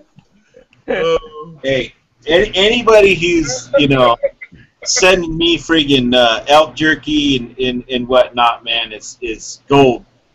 Right? And ammo and knives and... Yeah. Shit, I mean... He had a permanent seat at the bar. The elk jerky was... I've even forgot what else was in that package. So we just appreciate it, and you've always been fun, dude. And wasn't there some 22 in that package, if I'm not mistaken? Yes, there was. No, see, I got 7.62 by 39 brass case. Hey, Reb, as long as you don't have little kids. Reb, as long as that's all you said it was, wink, wink, thank you. Right. Well, we're not going to talk about what happened in the, just jumped out when we were, on the private chat when he really opened it. No, man, it's all gravy. It's good to see you again, man. Good, man. Good to see you guys. I haven't got on here too much, man. I appreciate you guys letting me in. But like I was saying, I had a quick question because I appreciate all you guys' opinion, but I pissed like half the internet off. I was surprised, but I guess not surprised because you say one thing and everybody can take it out of context. You know how it goes, right? And sometimes when you post a comment, you mean to take it out of context, right? Yep. So I was, do you want me to talk about it or no? Sure. Knock yourself out. Okay, so I went on Jesse Ventura's web page. He's got a YouTube page. Uh-oh. Yeah. It sounds good. I fucking pissed off. Today I went into my Google Hangouts and I just logged in to check my mail and I had 187 comments, so I pissed off half the world. But What'd you say? What happened? All right, so here's what happened. All I said was, like, he went on there on his YouTube thing and said, he did a rebuttal because he was found innocent for, saying, for the defamation suit or whatever. And he said, all he said on there, it was like 6 minutes. He said, I have 19-inch arms, I'm a big badass motherfucker, and I could basically fuck anybody up who said anything, and thank God for the American court system, because without them, this country wouldn't be made what it was, and I was found innocent, thank you. And I said 3 things. All I said was O.J. Simpson was found innocent, Casey Anthony was found innocent, Jesse Ventura found innocent, congratulations. That's all I fucking said. That's all I ever said. That's all I said, and it pissed off the whole world, man. I was like, good Lord, all I said was congratulations. You're innocent with everybody else, Oh, that's too fun. And so basically after that, I'm not taking anybody's side. I don't give what the fuck happened, whatever. But I was like, because he refiled the lawsuit against his widow after he was murdered, right? And I just said I thought that was shallow no matter what happened. I don't think he would say that about, he was a fellow wannabe Navy SEAL, right? He wasn't a Navy SEAL. He was in the Buds. He's the same thing. He's not going to say that. Military people don't say that about military people. You don't say, I wish they would lose people. I agree with him. I don't think he said it, but you don't go after some man's wife. And all I said was, I just don't agree with his actions. And they said, I said it like, you can go back to his channel and find it. All I said was, I don't agree with it. It's cool. He's trying to clear his name. And they're like, you're a shallow motherfucker. I hope you die. I hope your wife dies. The whole shit, right? The typical shit. Because I do all those snake videos, right? I have 1 million people wanting me to die like the snakes that I've killed in my videos. So it's pretty fucking hilarious. Oh, that's awesome. That means they've watched your fucking dude, they just helped your channel. Thank you, every troll. Yeah. And it's crazy. It's like, man, all these people want me to die over this. I'm like, dude, I'm just saying I just don't agree with it. I'm glad you like him or whatever, and no, you're a piece of shit. You should die for not supporting him, basically. You know, like the snakes that you've killed. So, yeah, that's all it was, basically. And I was like, what the hell just happened here? And then, you know, so I said, they told me I'm a piece of shit. I was like, so you support him, you know, defending himself in a defamation suit. And they're like, yeah, blah, blah, blah. So a couple of them were like lawyers, and they like sent me these huge emails and like fucking found out my phone number in like 2 hours and fucking called me, right? And I was like, how the hell did these people get my number? Of course, you can figure out in minutes, right? So the funny part was, so, you know, I had the messages and the phone calls, blah, blah, blah, over something simple and I'm like, this is retarded, all I was, you know. And, yeah, I was just, like, blown away, but I don't even know. Crazy. Well, you definitely struck a nerve somewhere, my friend. Oh, yeah. I struck a nerve, and, you know, and I wasn't really, yeah, of course I was against him on his own page, kind of, but I wasn't, like, saying, you know, he was right, the other guy was right, I'm just saying. But, yeah, they didn't like that. And then the one other comment I made was that pissed off the lawyer guys was, they claim they're lawyers. I highly doubt they're lawyers to fucking comment back to me, right? I said, so you support somebody defending, you know, their right, blah, blah, blah, or their name. They're like, fuck yeah. And I said, do you support, you know, I was like, he's a bigot. You know, he did the same thing. He claimed George Bush allowed the towers to get, he allowed the terrorists to crash the towers in his last book in 2010. You know, I don't know if you guys read it. I read it. But he said the Bush administration allowed the airplanes to crash into the Twin Towers. They either knew about it or let it happen, is what he quoted in his book, right? Right. I was like, so that's defamation. It's the same thing. So he's a bigot. He's saying, he's suing somebody for the same thing he did, saying Bush knew about it. I was like, so what's the difference? How can you support somebody that's a bigot, right? But, yeah, that's my opinion. I thought it was pretty crazy. Did you read, I don't know if any of you guys read that book or whatever. No, I don't read. I generally don't read books like that. But and Jesse Ventura is not one. You know, if he was talking about his role in Predator, I'd probably read the book. But other than that, no, not as interested in what he had to say on some things. Anyway, but yeah, you know, I mean, sometimes I agree with them. Most of them off was the fact that you were clever and you made them think. You know, when you made your first statement, which was, you know, like you said, O.J. innocent, right? Whatever that other chick's, the chick that killed her kid, innocent, right? When you put him in that context, you fucking made them think, and that caused them pain, so they had to lash out at you. Yeah, and I think in my point was just, I'm sure you guys have had it, where you're surprised. You're expecting like 2 or 3 guys to be like, you're a fucking idiot, right? But when you got like 187 comments, you're like, what the holy crap, you know? Yeah, there's been plenty of times I've been shocked and surprised by some of the things that I just threw as an offhand comment. Yeah. The kind of response it gets, especially if you put it in, like you said, you went to his channel and kind of stirred up a hornet's nest, right? Yeah. There's and it's all on there. I mean, anybody can go look at what I said. I'm sure if they scroll down. I'm not making anything up. You know, I'm not claiming I said something I didn't. Like, you know, he did. I'm just saying I put on there what I did, and it was fucking crazy.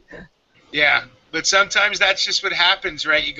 I've gone into the, you know, a lot of the anti-gunner sites and start bringing up facts and logic, and they usually ban me pretty quickly. Yeah. But it's still fun to do sometimes. Yeah. I guess it just shows you that, you know, everything gets heated, right? You get a heated conversation, you know, and I guess except for some of us that have been on here a while, you know, you kind of let it go, but you're like still surprised, you know, how crazy, how quick, out of hand it could get, right? You're like, what the hell?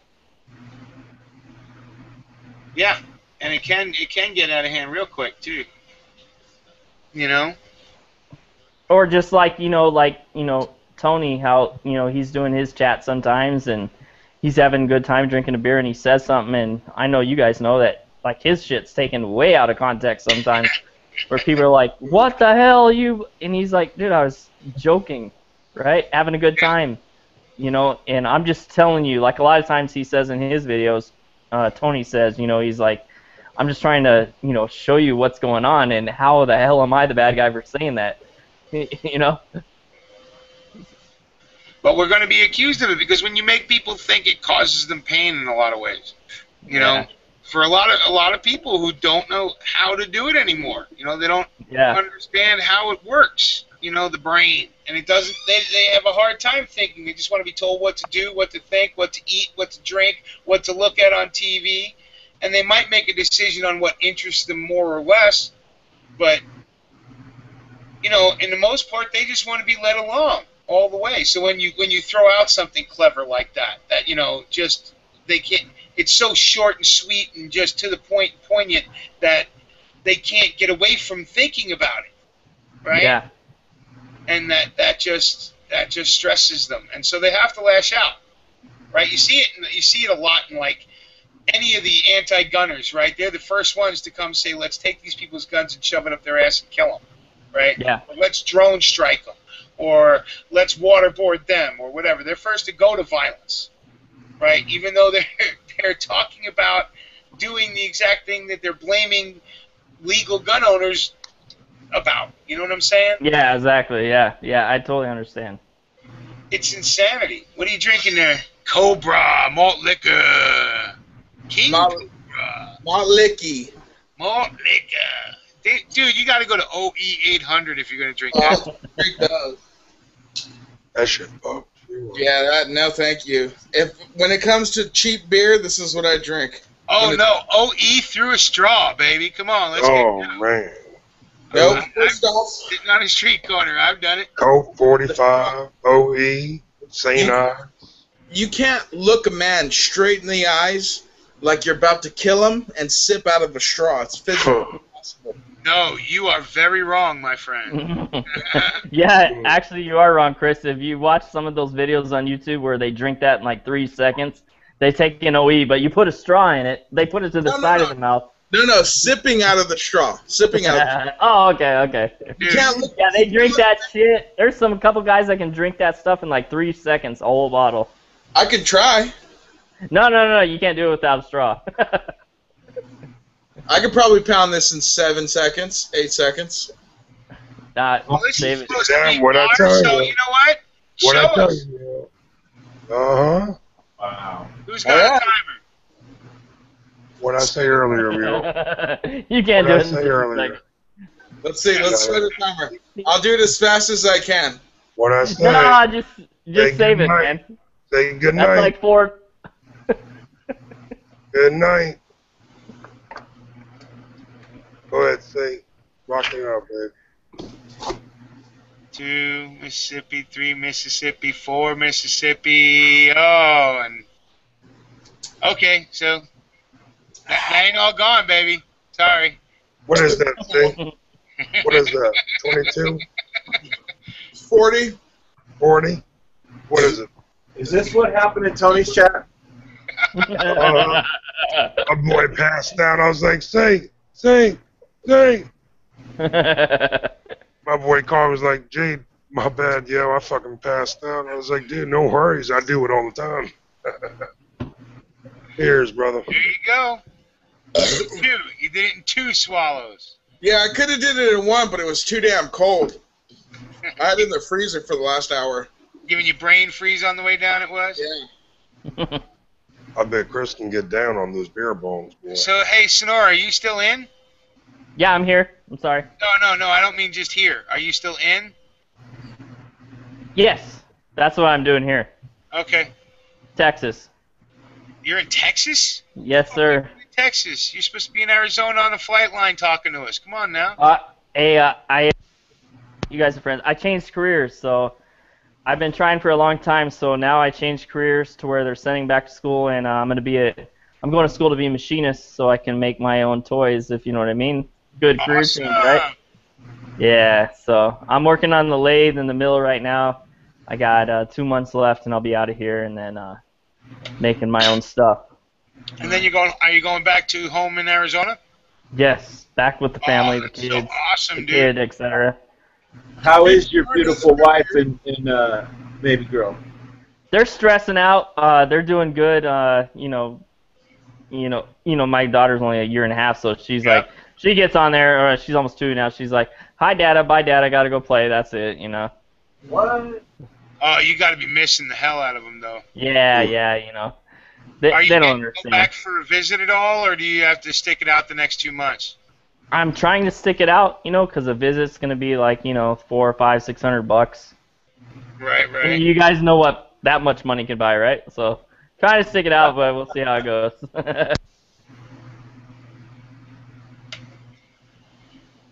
Wow. Well, you know what? You're a good man, and I just can't wait to see. It's good to hear because I know you living in Arizona, and now you're increasing your skill set. Yeah. That is going to be helpful. It's kind of crazy that when I left is right when everything started getting crazy because, like, my house is, I know you guys know, but anyways, my house is like maybe 5 minutes away from one of those big detention centers that you see on the news. Oh, yeah? It's that close, and it's like, I leave, and then like a week later, everybody started sending everybody over there, and it was like, holy crap, I told my wife, I was like, just keep the doors locked, be safe, and... Right. Told her where the AR was, told her where the AK was, right? Yeah, for those of you, for those of you that don't know, his wife is a shooter, so don't even think about it. Yeah, exactly. So, and of course I only own like one AR and one pistol, so that's the only thing she has to shoot, right? So. Right. There you go. Especially during the holidays. Holidays, I'm sure you definitely gotta keep your arms up. Yeah. Funny thing is just a quick joke. She called me yesterday, and she goes, "Hey, babe, what's Academy?" And I was like, "It's just a little restaurant." And she goes, "Yeah, you seem to spend like $10 to $50 every weekend there." I was like, "Yeah, it's nothing to do with ammo." That's funny. Yeah, maybe it's just my Sunday night dinner. Yeah, exactly. That's what I told her, and she's like, "Yeah, but it says .22 here." I was like, .22? I was like, oh, that's how much they charge for bacon. I was like, I don't know what .22 is. Oh, man. Easier to find there in Texas than in Arizona, huh? Crazy. I haven't seen that stuff. I was able to get a 525 round, and I haven't seen that in like a year plus, Yeah. Box, not round. I'm sorry. I had 525 box. I'm like, holy crap. Yeah. I mean, I'd love to see one of those. Hell, last time I saw any .22 ammo, it was a 333, and I bought that right on the spot. Yeah. Last time I saw .22 ammo, it was in a box from a friend of mine. Yeah. Okay, There you go. You're right. So I have to amend it. I did get .22 ammo from E. Kenny and Linda, and that's the last time I saw .22 ammo was a gift from them. Yeah, I love .22. I just never get to shoot it. But the first time I saw brass 7.62 by 39 came in a package from a friend. Yep. With some elk jerky and some elk sticks. Yeah, that's no joke. That is no joke. You seriously, you're missing out if you've never had elk sticks, man. Holy. Yeah, we got a lot of 22s around here. Well, hey, Sonora, did you jerk up the wife's elk? Cause didn't she get one last time you guys went out? She got a coos deer, a little. It's a smaller version of a whitetail. Yeah, I did, and she took it into work, and everybody ate it before, It was like, holy crap, They all wanted the recipe. I took it in, and they're like, oh, this is good jerky, and they're like, oh, I want the recipe. I was like, well, you got to kill a deer first. Yeah. It's hard to cook like game meat jerky because that stuff is so dry. It's so dry. There's no fat in it, Yeah. And what do you use for your fat? Are you larding it up? Are you using suet? What are you using for your fat? Beef fat? I use those. I use the pig that I raised. You probably saw my video I got from Justin. I used the fat from there. So. Nice. To try to fatten it up. Except for the jerky, you can't fatten it up unless you grind it up with the fat. The jerky is basically elk jerky. That's 100% elk. That's all there is to it. You can't really around it, you know. And that was awesome, dude. Yeah. It's But it's yeah, not. I guess so. But the sticks you were able to add some moisture to with the fat. Yeah, the sticks you can add fat to, and then you can, you steam it like the way I do it. Probably a lot of the way people do it is I smoke it in the smoker with apple juice instead of water, so you get the apple juice sweetness in there. Right. But yeah, it's good, man. And yes, I'm sure. 32 people watching. Yes, this is an old friend we haven't talked to in a while. Yeah, sorry, I'll shut up. No, screw them. This is a bar. We haven't had a chance to thank you in person, dude. Yeah. Just glad to hear everything's on the up and up. That's all. Well, let me ask you a everything's question. good, I want to man. bring it a little back on topic to give you a chance to answer some of them. What do you think of the Ebola situation from the information you've found out, SDP? Well, Now we got the HDPs. We got HDP in here and SDP in here, and you guys are on either side of my screen, so it's kind of cool. I always overlook things because I look into things. I look at all types of articles from here to Africa to wherever, and so I'm always like, obviously they're freaking the fuck out. And so I'm freaking out. So especially when it's over there, right? It's over there, you're like, okay, it's not so bad. It's scary because, in my opinion, like from what I read, obviously I'm not a fucking doctor, right? The doctors have been taking care of this for what, 20, 25 years or whatever that we know of, and they haven't got it. And then all of a sudden the doctors get it right. That's kind of scary that all these doctors and I think it was, 7, 8, 9 nurses get it all of a sudden, and then now they're sending them over here. Obviously, I was going to say there's over 100 healthcare workers that have gotten it in the last month. And how many have died? Isn't it like at least 19? That I think what I was reading was 19 that died from indirect contact. They don't even know how they died. I don't know how many other people did, but that was like indirect. So, and then they're like, well, so many other people die here in the United States from a million different diseases. They're like, the article, the stuff I was reading and watching the news, they're like, well, people get viruses from not viruses, but they get stuff from just swimming in the water. They have an open cut and then they die. Who cares about Ebola?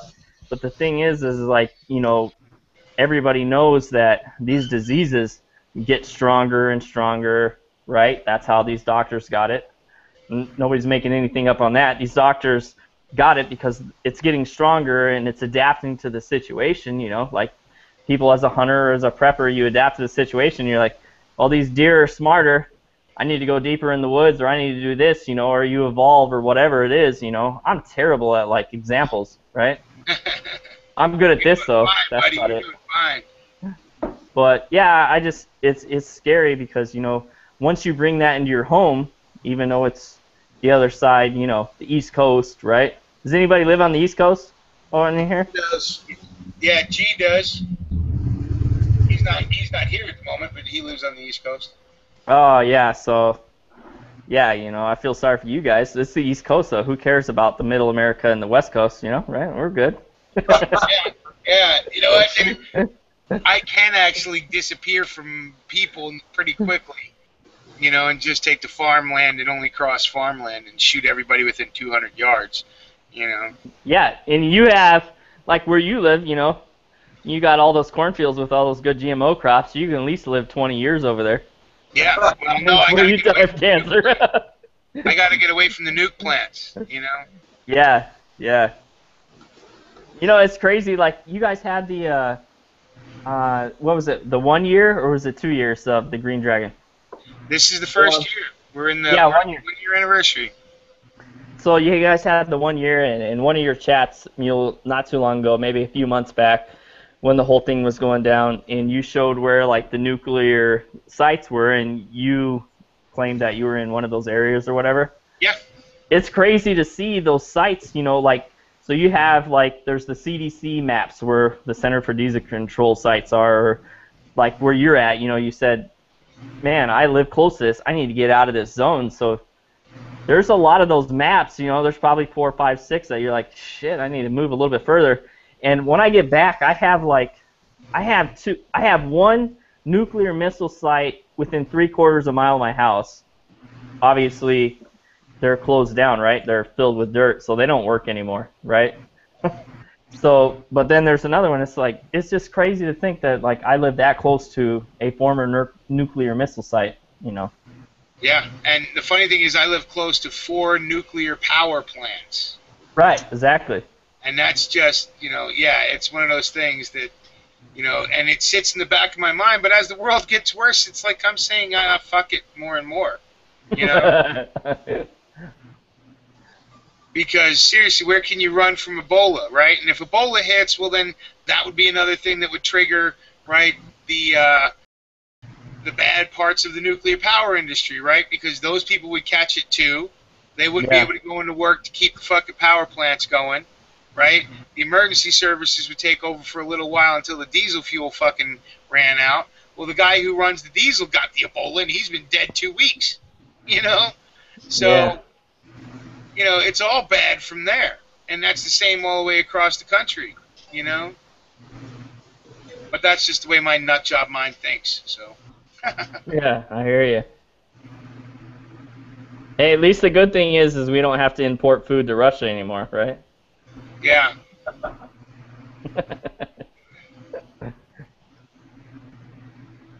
Well, and that whole situation overseas, man, I feel that's just crazy. And now, supposedly, tonight, Obama said that he's going to start striking at ISIS. Oh, really? Yeah. That came out on a couple of news sources, mainstream news sources, tonight. And a few of the guys and girls in the Dream Dragon let us know. You know, it was brought up by Fox News and probably all the rest of the talking heads and all the rest of the stations. Here's something funny that I find it, you know, I find it funny. It's not funny. None of this is funny because people are dying, right? But it's amusing how somebody could say how another president, another whatever, is a piece of shit, or, you know, he had all the wrong values or whatever. He's a piece of shit for doing this. And then you see the same thing happen, and you're like, maybe I should go back in there. Maybe we should go in there. You know, Obama's anti whatever was happening over there, right? He was like, we need to pull out, fuck it, let them live on their own, let them starve, let them breathe their own air. Now we need to go back and start shooting some missiles. Yeah. Well, I mean, we never. It's just such a fucked up situation, and you know what? If we hadn't stirred that pot, it wouldn't have gotten as fucked up, right? I mean, everybody talks about how bad Saddam Hussein was. Better than what they've had for the past fucking decade and a half. Yeah. So what happens? I got to cut in here. I got a message for Sonoran Desert Prepper. Uh-oh. From a little rebel. Hey. Thanks for the knives and the jerky. You're welcome, buddy. And the 22 ammo, did you get to shoot one, or did your dad only let you have two bullets? He shot all of it, dude. All of it. That's awesome. That had his name on it as soon as it came out of the box. Did you partake in any of the painting on the bad magazine that I got? No. No. You leave the hard stuff up to me, huh? And what about the other thing that you got from him? Remember? Oh, the knives? Yeah. Thanks for the knives, too. You're welcome. I hope you guys have fun with it. All right, cool, man. Hey, thanks, man. That's cool. Yeah, let's close his camera because he doesn't want what? It's what's neat. Crazy? What's that? It's neat because we've watched, you know, all your animal videos and stuff. So now it's like, you know, back in the day, you'd see somebody on TV and you knew you're never going to meet them or talk to them, let alone get a gift from them.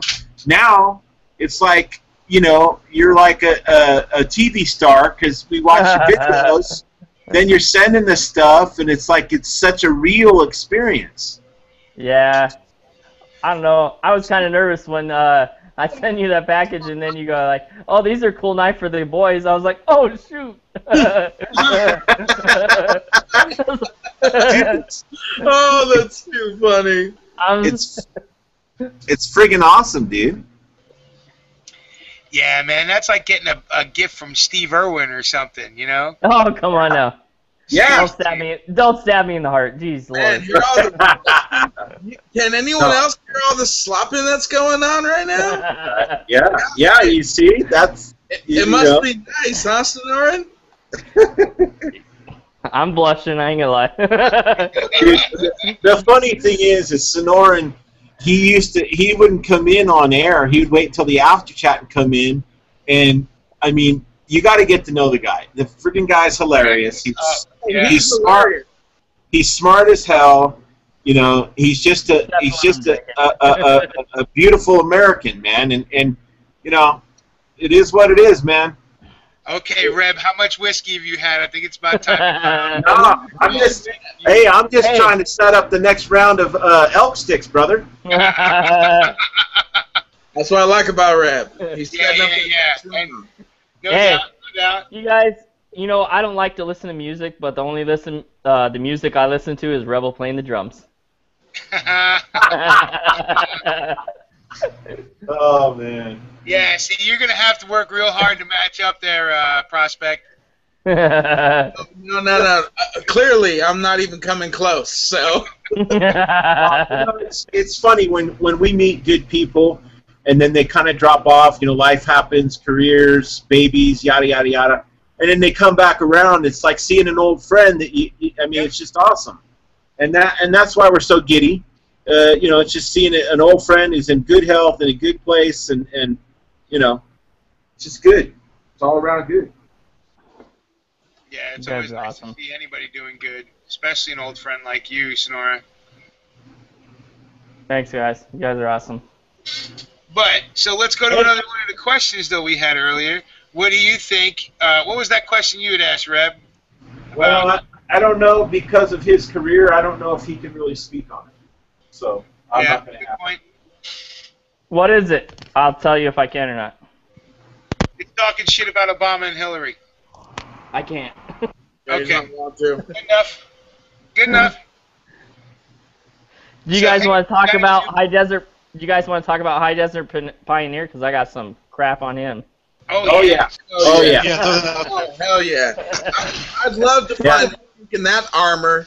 You let me I need to know what's going on. Yeah, let's hear about that dirty bastard. All right, that's all. You know what? Sometimes you have to admit when you were lying, and I just lied. Oh, damn. Right? Yeah, HDP. Anybody who ever had dirt on HDP is already buried out in the desert. So. Yeah, that's for sure. Under Yankee Stadium, right? No, it's out there. It's just well hidden. That's true.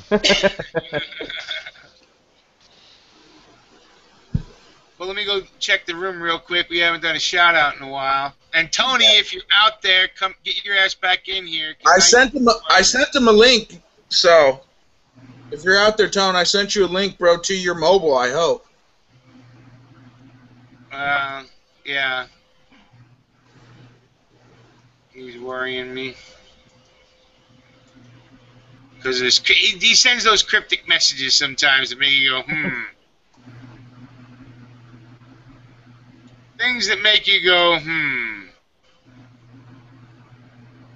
Anyway, what's up, Glocker Bob? Glocker Bob's back. What's up, Glocker Bob? Joel's Quantum Heart Logic is out there. Camper Keith was out there. Let's see, DJ was out there. Truth Seeker's still out there. More Days was still out there. And then I'm all caught up because there's Galanis Vilka speaking truth. Skanky Bush. Stanky Bush. Funny. Funny's good. And I'm going to steal it. I'm going to tell it to my friends in the real life. Gallows humor. Now, have we plugged Rebel Solutions lately? No. Would you like to take that opportunity to kiss Jack? He's paying for this one, so you can have the opportunity. I mean, I don't know if I don't know if your lips are hurting, so I was gonna take over for you. Hey, Chris, watch your mouth, dude. Watch your mouth. All right, folks. Like Neil said earlier, we are now sponsored by the great Rebel Solutions. He does one-of-a-kind work of arts. If you guys haven't seen it yet, check out a few of Meal Team 66 as well as Poison Stinger, Russell, miss you, bud, Poison Stinger's videos. You can see as good as a camera will let you see on how truly great this art is.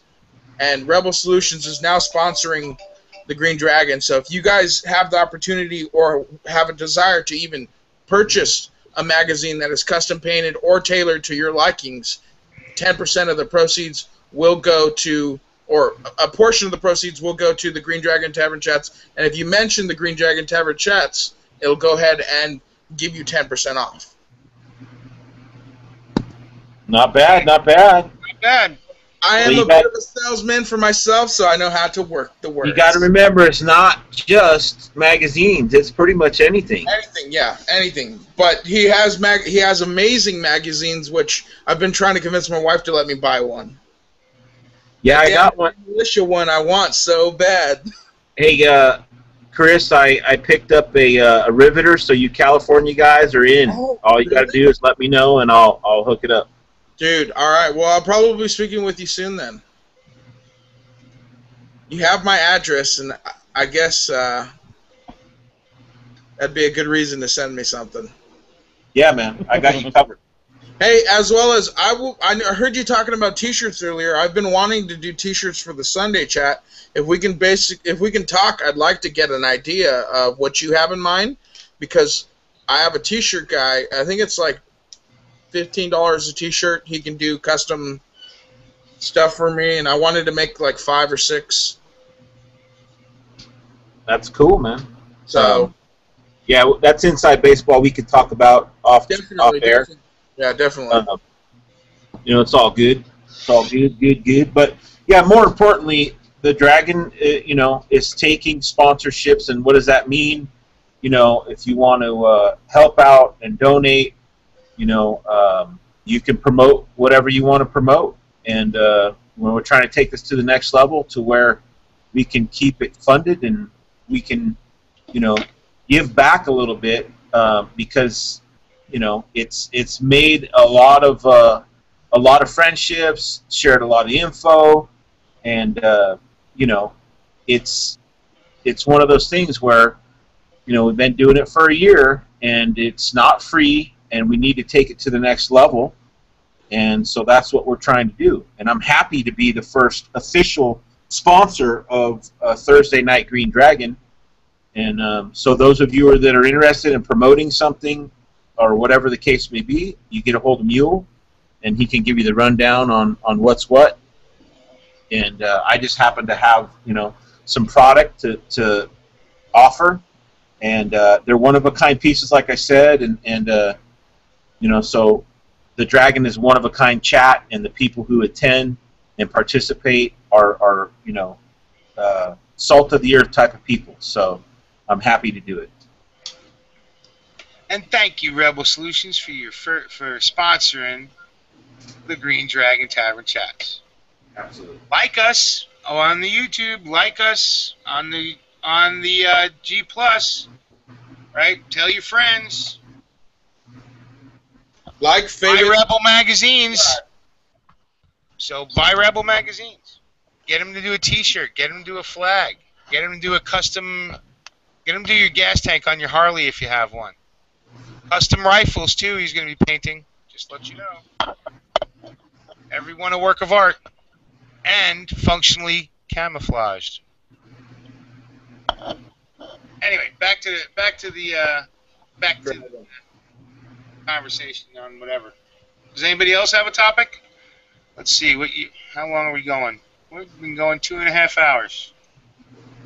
I had something I wanted to bring up. I can't remember it off the top of my head right now, but let me see if I can. Drink. Right. Well, it's a good time to see if anybody's got any topics in the chat. Yes, it is. Let me go look. See if anybody does have a good topic in the chat. They usually do. Let's see. Joel found Tactical Tony's long lost stoner brother with hair, and shares the link. So. It's always about Tony, isn't it? Well, that's his. Camper Keith was talking about how it is if you comment on the RT channel, if you say anything anti-Russian or anti-Putin or pro-Israel, everybody gets crazy. Yes, he was talking about trolling people. Oh, that's what I wanted to speak of. Speaking of Israel, have you guys seen that video that's going around that the IDF found of the Hamas? How do you say their names? Hamas. Yeah, the Hamas guys having their way with some goats. No, really? Yeah. Not a shocker. Not a shocker. Yeah, Hamas has had their way with some goats, and it was one poor goat and 3 guys. So. Yeah, I think that might be some Afghanistan footage, honestly, and that's where, if it's a picture, you can track it down to find out how old it is. And no, it's not a picture; it's a video. Yeah, I saw that video a long time ago, and they said when I watched it, it said in Afghanistan. I wouldn't doubt it. Yeah, I wouldn't doubt it. They like to read the one through IR. Is it through IR? It is through IR. Yeah. Oh yeah, that's Afghanistan. Almost guaranteed it. I haven't seen what you're talking about, but still pretty funny either way. Poor goat. It's disturbing, is what it is. Yeah, Can you imagine being the second guy or the third guy? Really? Yeah, I couldn't imagine being the first guy, Reb. Right. Well, I don't know, man. I mean, I've seen some of the chicks you guys hang out with. I don't know.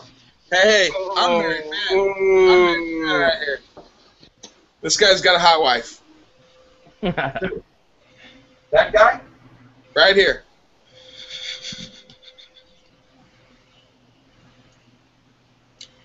So that was a topic you wanted to bring up. Right. I know you guys love Hamas and Palestine. I quite frankly don't give a damn who does what to each other, because we got bigger problems here at shore. So. Well, I agree we have bigger problems here on shore, but I just get tired of, we were talking about it earlier in an off chat, but, shit or get off the pot. Kick the fucking Palestinians over into Lebanon or over into fucking Syria, get them the fuck out of Israel and claim it all as yours, right?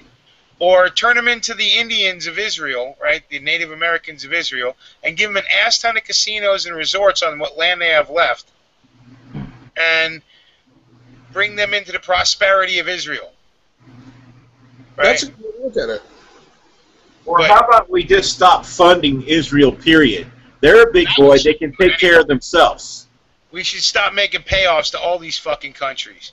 And I was hearing somebody I don't remember if it was on fucking C-SPAN or it might have been some talking head talking about how, we pay tribute to these countries to get them to answer our phone calls. When we want to stick our nose in their shit, we pay these people lots of money to answer the phone call. Let's stop fucking doing that. With Israel, with fucking Germany, with fucking England, with all the rest of them. When's the last time another country did something for us? And I'm not talking about NATO. I do not know. Here's something. Here's something I have to say. Like, how do we denounce something? Like President Obama denounced, Hamas, etc. But we gave them, in just one funding thing, we gave them $55 million. How do you say that what they're doing is not right, but here's $55 million more? I don't know about you guys, but $55 million would buy a hell of a lot of AKs and 7.62. Oh yeah, but how do we say the same thing on Israel? We've said the same thing about Israel, right? That what they're doing is wrong to the Palestinians, which it is. But they need to shit or get off the pot, right or wrong. They need to handle their business. But we give them $3 billion a year, right? we give the Palestinians 55 million. That's horrible, right? That could build fucking schools, roads, 55 miles of road you can build with that shit, right? So but is we funding. give $3 billion then to the other side, right? We give $3 billion to Israel. So we give $3 billion to Israel, and I don't know exactly how much we give to Hamas, Palestine, etc. I know we have a crap ton of Palestinians here in the United States legally, right, that are citizens now. Because I'm sure you guys seen the Palestinians attacking the Marine, etc. on the news, right? So I mean, so what is that like? So like I look at it as like if I go to a UFC fight, right, and I see, this is in layman's terms, like broken down, I don't like this guy, I kind of like that guy, but I still pay to see the fight. You're paying both of them. So what is it, right? You're paying both of them to fight. Yeah, pretty much. So who are you really supporting? I don't support either one of them. So even if you gave even if you supported and bought a ticket to the event, right? You're still, all those kids that died, etc. You're still supporting it. If you gave $1 to each side, you're still supporting it. Well, if you pay, and here's the problem: is if we pay our taxes, we're supporting it, and we don't have a voice in that any longer, right? Because exactly. Like you said, they're funding both sides of this, but we're paying to play without getting. Well, we're seeing the fight on our news. We're seeing the fight in these horrible pictures of children on both sides dying. But we're the ones paying. We're the ones paying to play, right? And we have no say in that. And we can shout at the stars at the fucking powers that be all we want until we change shit. It's all useless. It's all fucking smoke and mirrors and venting our spleens here on the Dragon. Because they're going to continue to feed both sides. It is smoke and mirrors, and I'm glad that you guys can actually voice your opinions and say exactly how you feel without any repercussions. Yeah, I'm whatever. But anyways, yeah, so, we have all these immigrants in the United States right now coming over here illegally, breaking the laws, and we have one Marine over there who broke one little law, which I live on the border. I know exactly what those signs look like. I know that it is so easy to drive an extra 100 yards, and next thing you're Tamarasi or Tamar fucking Rossi. What's his fucking name? We all know who you're talking about. Yeah, exactly. I'm going to blame it on this right here. Yeah, you can drive an extra 100 feet and you made the biggest mistake in your life, right? And your government's not going to support you. But if you're 100 feet over here, they're going to support 60,000 coming over, right? Yeah. It makes no fucking sense to me. But I still love my country. That's all I'm saying. Yeah. Well, the ironic part about it is he had weapons and ammo, right? He had weapons and ammo? Yeah. Yeah. So, for those of you who don't make the U-turn and get lost, I recommend you use those weapons and ammo to get yourself back over to the United States. Hey, man. I just wouldn't have said nothing, right? His biggest problem was he was an honest man. He stopped. Yeah, his problem was he stopped. He called 911 thinking, hey, this is a simple mistake. I'm going to turn around. I'm going to go back with all my belongings. And, I'm going home. Nah, fuck that shit. Do a U-turn, spray some bullets, come back, and try to have international law have you sent back to Mexico. Fuck that. Yep. Well, not only that, I just wouldn't have told them when I crossed. I'd have drove in like I was going to buy drugs in a cheap hooker, and would have went in, turned around, hit a convenience store, took a leak, and turned around and come home. Yeah, but then the American dogs would have found him, and then he'd have been even bigger shit. Bullshit. I'm an American citizen coming back. I have all the documentation that I bought these firearms legally. They're my firearms. I just didn't tell them on the other side of the border because I figured I would have gone to jail.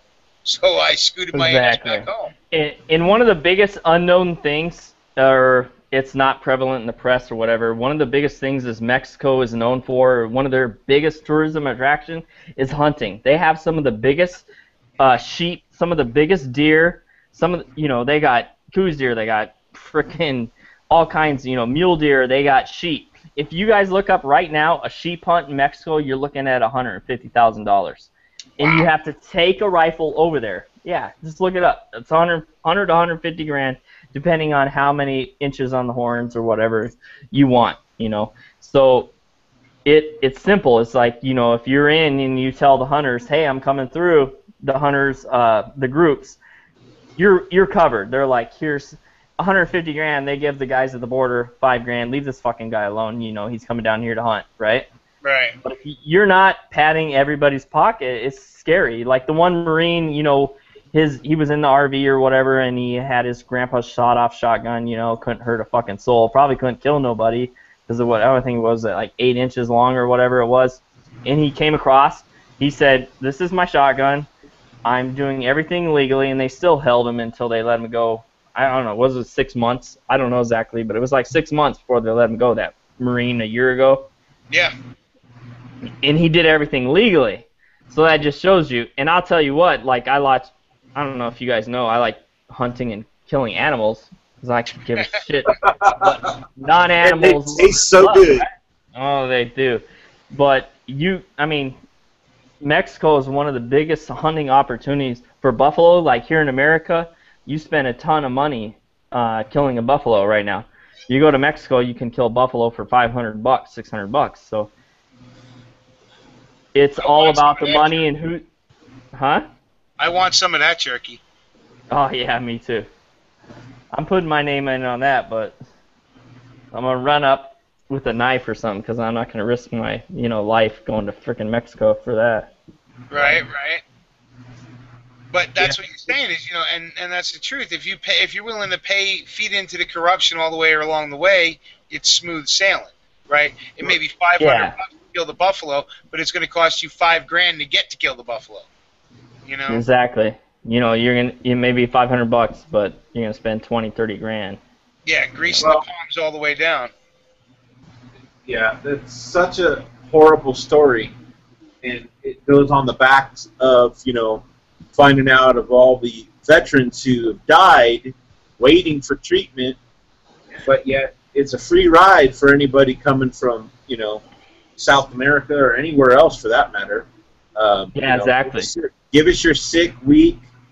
We'll take care of them. We'll provide them with health care, food, shelter, rides, whatever you want. But we're not going to get this poor soldier out of a Mexican prison. And we're not going to take care of the veterans who've already paid their dues and are owed at least, decent medical treatment in a timely manner. Not going to happen. Yeah, exactly, Rebel. And when I was still in the military, right? In 2006, 2007, when the Bush administration, he said, "Hey, I'm sending all these guys to the border, blah blah blah. They're going to go save it, right?" You guys remember that? Mm-hmm. I went. I spent 9 months down there in the place that I live now. And, I worked hard, man. It was 12, 14 hours a day, 110-degree weather. It was fucking hot. It was nasty, right? And it was crazy. I actually, one of the worst things I ever saw down there, I seen tons of people crossing the border. We would build fence. Our main goal was to go down there and build a fence. It was railroad ties. And I would cut the railroad ties in 4 or 5 foot sections, and then after that I would weld them together because I was a welder, and I would weld them together, and then we would take a big old forklift and we would lay 20 or 30 foot piece of pipe, railroad tie on top of those 2 Ys, and it's heavy. You're talking thousands of pounds for all those things, and so you would have those, and that was the whole fence. That was what we were there for. But the thing is after we had been there a while, they knew that we weren't allowed to do anything. We had the Mexican military pull up on us with 50 caliber machine guns in the back of their, Toyota trucks. It was Toyota trucks. They would pull back and they would be pointing at us, and we weren't allowed to have guns. We weren't allowed to protect ourselves. There was nothing. All we were allowed to do was they lay there and die on our border, just putting up, a fence. And it's going to be the same thing now. There's no different now than what's going to happen. I don't think the military is going to go there. I know that Rick Perry said he's going to send the military to the border. But what was that, 2 or 3 weeks ago? And it hasn't happened. Still hasn't happened It's yet. not going to fucking happen. And if it does, it's going to be like one guy. So it's not, the worst, like, basically what I was saying, the worst thing that I saw happen is we did have these 20 or 30-foot wall fences that we built. It was like 1/4-inch sheet metal, basically like, let's say, plywood, and you build this huge wall, in Naco, Douglas, Bisbee, and it was kind of funny because you built it. It looks huge, and you're like, holy crap, this is going to keep out everything, kind of like the German wall, etc. And they would just go there with a cutting torch, and, in 3 minutes they would cut a hole through it. But the worst part that I saw was a father walked up, he climbed up to the top, he put a ladder up there. It was probably a 20-foot ladder. He put it up there, and he climbed to the rest, and he topped, and he had like maybe a 6, 8, 9, 10-month-old baby. I'm not exactly sure. And he dropped it. Boom. After 2 of his boys came over, he dropped it. And the boys caught the baby, they caught it. The baby was okay. But you're talking dropping a baby 20 feet. And I was like, what the fuck, that's insane. And in my mind, I'm like, why would you even do that? Why would you risk a baby, And maybe I don't know their mindset or whatever, but they did it. And when he came over, the Border Patrol agents, they beat the fuck out of him. I'm seriously, like, right in front of his boys and his family and his baby, they beat the shit out of him for doing that. And because most of them were Hispanic, none of them were white guys. None of the guys in the border, like, on the, the Border Patrol down there, because they got to speak Spanish, they beat the shit out of him. And we're like, what are you guys doing? This was 06, 07. And they're like, you know what? It comes to a point when you don't do shit and you don't risk your family. When you drop your baby over, that's why they beat him. They beat him pretty good. I'm not saying he didn't deserve it. He dropped a baby 20 feet in the air. It's pretty crazy though to watch. That's crazy. It was crazy. And you watch that firsthand. And you kind of see like, and some people are say like, well, he was, just trying to make a better life for his family, but I couldn't envision throwing my kid over something like that to try to make something better, you know what I'm saying? But unless you're in that position, I guess you really don't know, Yeah, well, I feel bad for the Border Patrol. That's a rough gig, man. It is a rough gig, In the neighborhood that I live in, I know 2 of them personally, and they hate their life, and it's kind of funny, ironic, that both of them married Hispanic ladies who they made, citizens, right? They made them citizens by marrying them, etc., and all the processes, and all of them feel the same way. They're like, just go through the right process like we did, because pretty crazy, though. Sonora, all I have to say about that is if that Mexican father didn't resist arrest, maybe they wouldn't have beat him.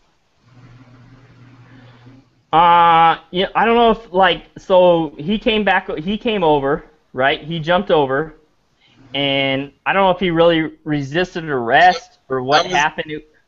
I was joking, bro. Like, I was gonna say, I was like, they'll beat you if you resist. Just quit resisting. Quit resisting. Yeah, their explanation was basically, how could you do, they totally agreed with him coming over. That was in 06, 07, right?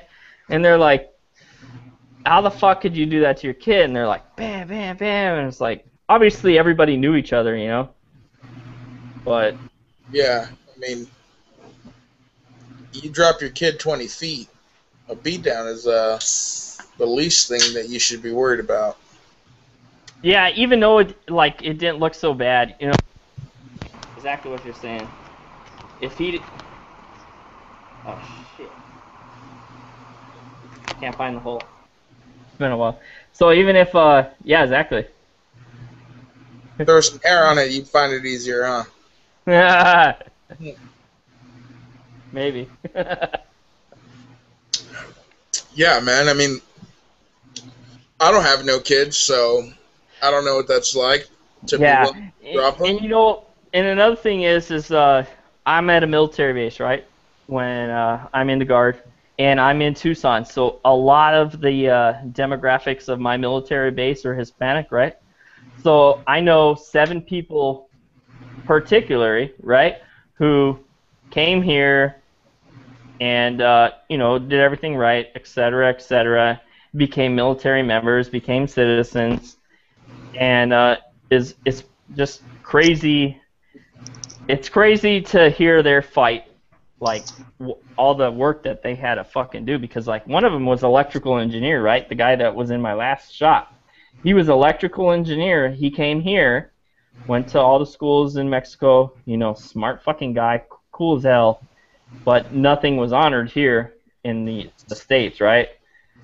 So, he fought his way up through and, joined the military, did his duty, and fucking became an American citizen because of that, I don't know how many people they let through a year. I know it's like Puerto Rico and all that stuff, you come fight for the United States, or if you just join the military, you do your 2 years that you become, I thought it was 4 years to become a citizen. I don't know exactly how many years he had to do. It's 2 or 4 years. 4 years probably sounds right. Mm-hmm. Legal, because I know like the guys from Puerto Rico and then him from Mexico, and then But the other thing I have to say about that is like to hear his fight, like for his wife. So it took, even though he was, did his duty, it took forever for his wife to become eligible to become a citizen. You're talking like they had 2 kids. He was in the military, right? And you're talking 6 or 8 years. That's kind of, that's the only thing that I'm like, man, should be something easier, for a guy like that, right? Yeah, but see, if everything was easy, everyone would be doing it. Yeah, exactly. Well, no. What it is, you only get red. No, I mean, like legally, right? It's red tape if you do it legally, but if you want to be an outlaw, you just come on over, no problem, no questions asked. Right. And it goes back to the soldier. If he would have just kept his mouth shut, he would have been fine. But because he was honest and made an honest mistake and thought that by his honesty he would be okay to do what he was doing, there you go. Yeah, and Rebel, like I tell you, man, like most people won't believe it because they're like, oh, this is somebody saying it. But if you ask him, you ask his wife, I'm telling you, these are good friends of mine. They all say the same thing: do it like we did it. We worked for it. We deserved it. And I would do the same thing as I would for another American. I would help him out, die for my country for an American like that. You know what I'm saying? Yeah. But people won't believe that. They're like, oh, that's not true. They don't give a fuck. They do care. They do want to be a part of this country. And absolutely. Well, they work for it. They're willing to do it the right way, right? Yeah. Most immigrants that go through the legal channels and all the red tape, and like you said, it takes years and all that, they are more, more times than not, they know more about American history and things of that nature because they have to study it. They're native-born for sure, and they also are more of a patriot than most native-born. Well, not most, but a lot of native-born. There's plenty of immigrants who come willingly into this country, work real hard to get here, like you're saying your friends are doing, and they're very proud to be Americans. Yep. They understand the concept of America, what it should be. Yeah. And we got about 10 minutes left, so I want to do one last commercial for Reb. Remember to check the external chat out there, and you can find links to Rebel Solutions on his G Plus page and on the Green Dragon Tavern chats. And remember, you get a 10% discount if you use the Green Dragon Tavern chats when you talk to him. Tell him you heard it here. He'll give you 10% off of whatever you're buying. He does custom paint on magazines, rifles. Heck, he'll even do T-shirts, flags. He'll do your motorcycle's gas tank. You bring him a car and give him enough time, he'll get it done.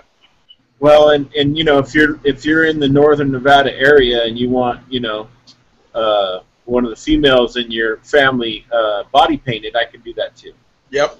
I was going to bring that, but I didn't know if you would like that. I was going to say, he does custom. wherever you need them. He does That's custom body paint. And also don't forget that if you're into RC cars, he also custom paints those as well. So that's my shout out. So that covers me. So you guys, anybody want to do a shout out? We got a few minutes Yeah, left. I want to do a shout out. I want to shout out Kansas City Hillbilly Prepper and Poison Stinger. They did a kick-ass DT hour the other day, and you know, they're always in our thoughts and prayers. So kudos to Kansas and Poison Stinger. Who's next in line, Meal? What about you, Chris? All right. Shout out, obviously, to Poison Stinger. Miss you, bud. Love to see you coming back in a little more often. Shout out to Rebel Solutions. Thank you, Rebel, for being the first official sponsor of the Green Dragon Tavern Chats. Shout out to Joe, NWI Prepper. Shout out to Meal Team 66. Hopefully your Ebola is clearing up good. I hope you pull through this one, brother. What was that, Reb? Simeon's disease. Nice, Simeon's. Hopefully your Simeon's disease clears up pretty good. As well as shout out to everyone on the panel.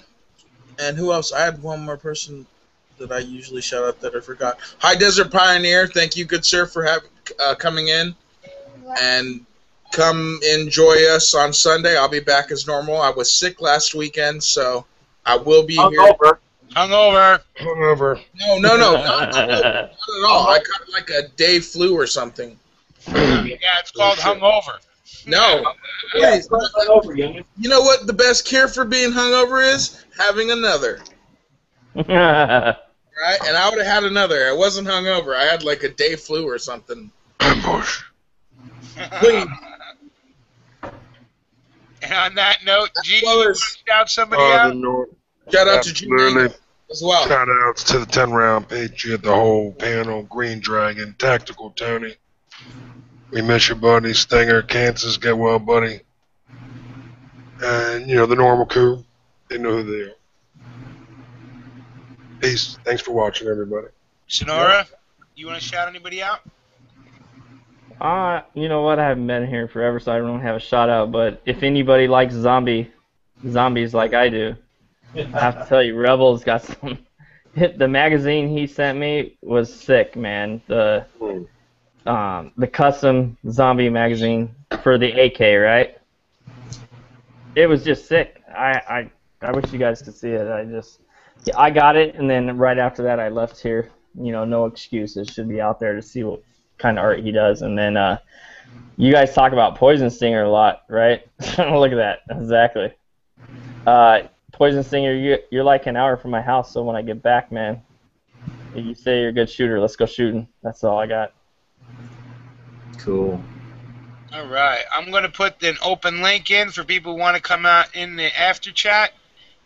But we're going to be pulling the plug here at 1 o'clock. So 1 o'clock my time, by the way. So just to let you know, I'm throwing the link in if anybody wants to come in. And we're just going to shut it down like the old days, the way we always used to. And go to the funner after chats. You guys don't know what you're missing. That's a good-looking man right there. Thank you, but you don't see my picture. No. So which one is it that you want there, Chris? You want my The portrait? militia one. Dude, I'm not gonna lie to you. I want the guns, the Guts, God, and Guns one, dude. I want that one so bad. Like, here's my problem, though. Are you willing to support me? Yeah. I told you I bought a riveter just for you California guys, man. I felt sorry for you. And this one has horns on it. Oh God, like the brown owl, or like Browning, huh? Yep. My own custom. I want that. And he's going to And- pin it for you. And then here's the militia one, and I don't know. I think you may have to be in the militia to have this one. I'm not sure. No, the metal militia one. Oh, the metal militia one. Yeah, there we go. I wear a okay. shitload of Yeah. metal. Yeah. Okay, there you go. That's the one I wanted. I used to have that exact same sticker on my old truck. That would be a good fit for you, dude. I know it would. Yeah. And I'd finally own a metal AK magazine too. The only thing is this is a woodland type of camo. It's the green Cryptek. So I don't know if that would do good for your area. I can reproduce one in the desert for you. No, I wouldn't want you to reproduce something. I'd want to get whatever's off your hands. Okay, well, I got AR mags now too. I just haven't painted them, so. I need an AR mag too. I've got ARs, I've got AKs, I wish I had a SCAR. Right. I'm gonna go get a toy one in Walmart tomorrow. Hell yeah! You know what? But you're gonna get shot if you do. No, right? no. Are you kidding me? Store. No, Meal. He's a white man. He's not gonna get shot. Come on. Let's not be ridiculous. He does have a beard though. He's pushing it. I know. Hey, did you happen to see that Brolance video that he did of me or about me? Dude, it was hilarious. It was Beards are trendy nowadays. Dude, it was hilarious. He basically made me out to be like a Taliban type of individual, and he was doing the whole Allah praying and all that. The dude is hilarious. Oh yeah, Brolance is a great guy. I wish he was in tonight. Me too. I'd like to talk to him personally. His wife is a cool cat too. Oh yeah, me and his wife, we had a Jesus awakening the other day. Is that Krish? Berlin? Yeah, Krish, yep. Good people. You were there, G. You were there the other night. Oh, absolutely. Are we all fair now? Nope, No, we're we're going still off in there. there. Say goodnight. Oh, all right. Good night, What the hell? everybody. Hey, everybody.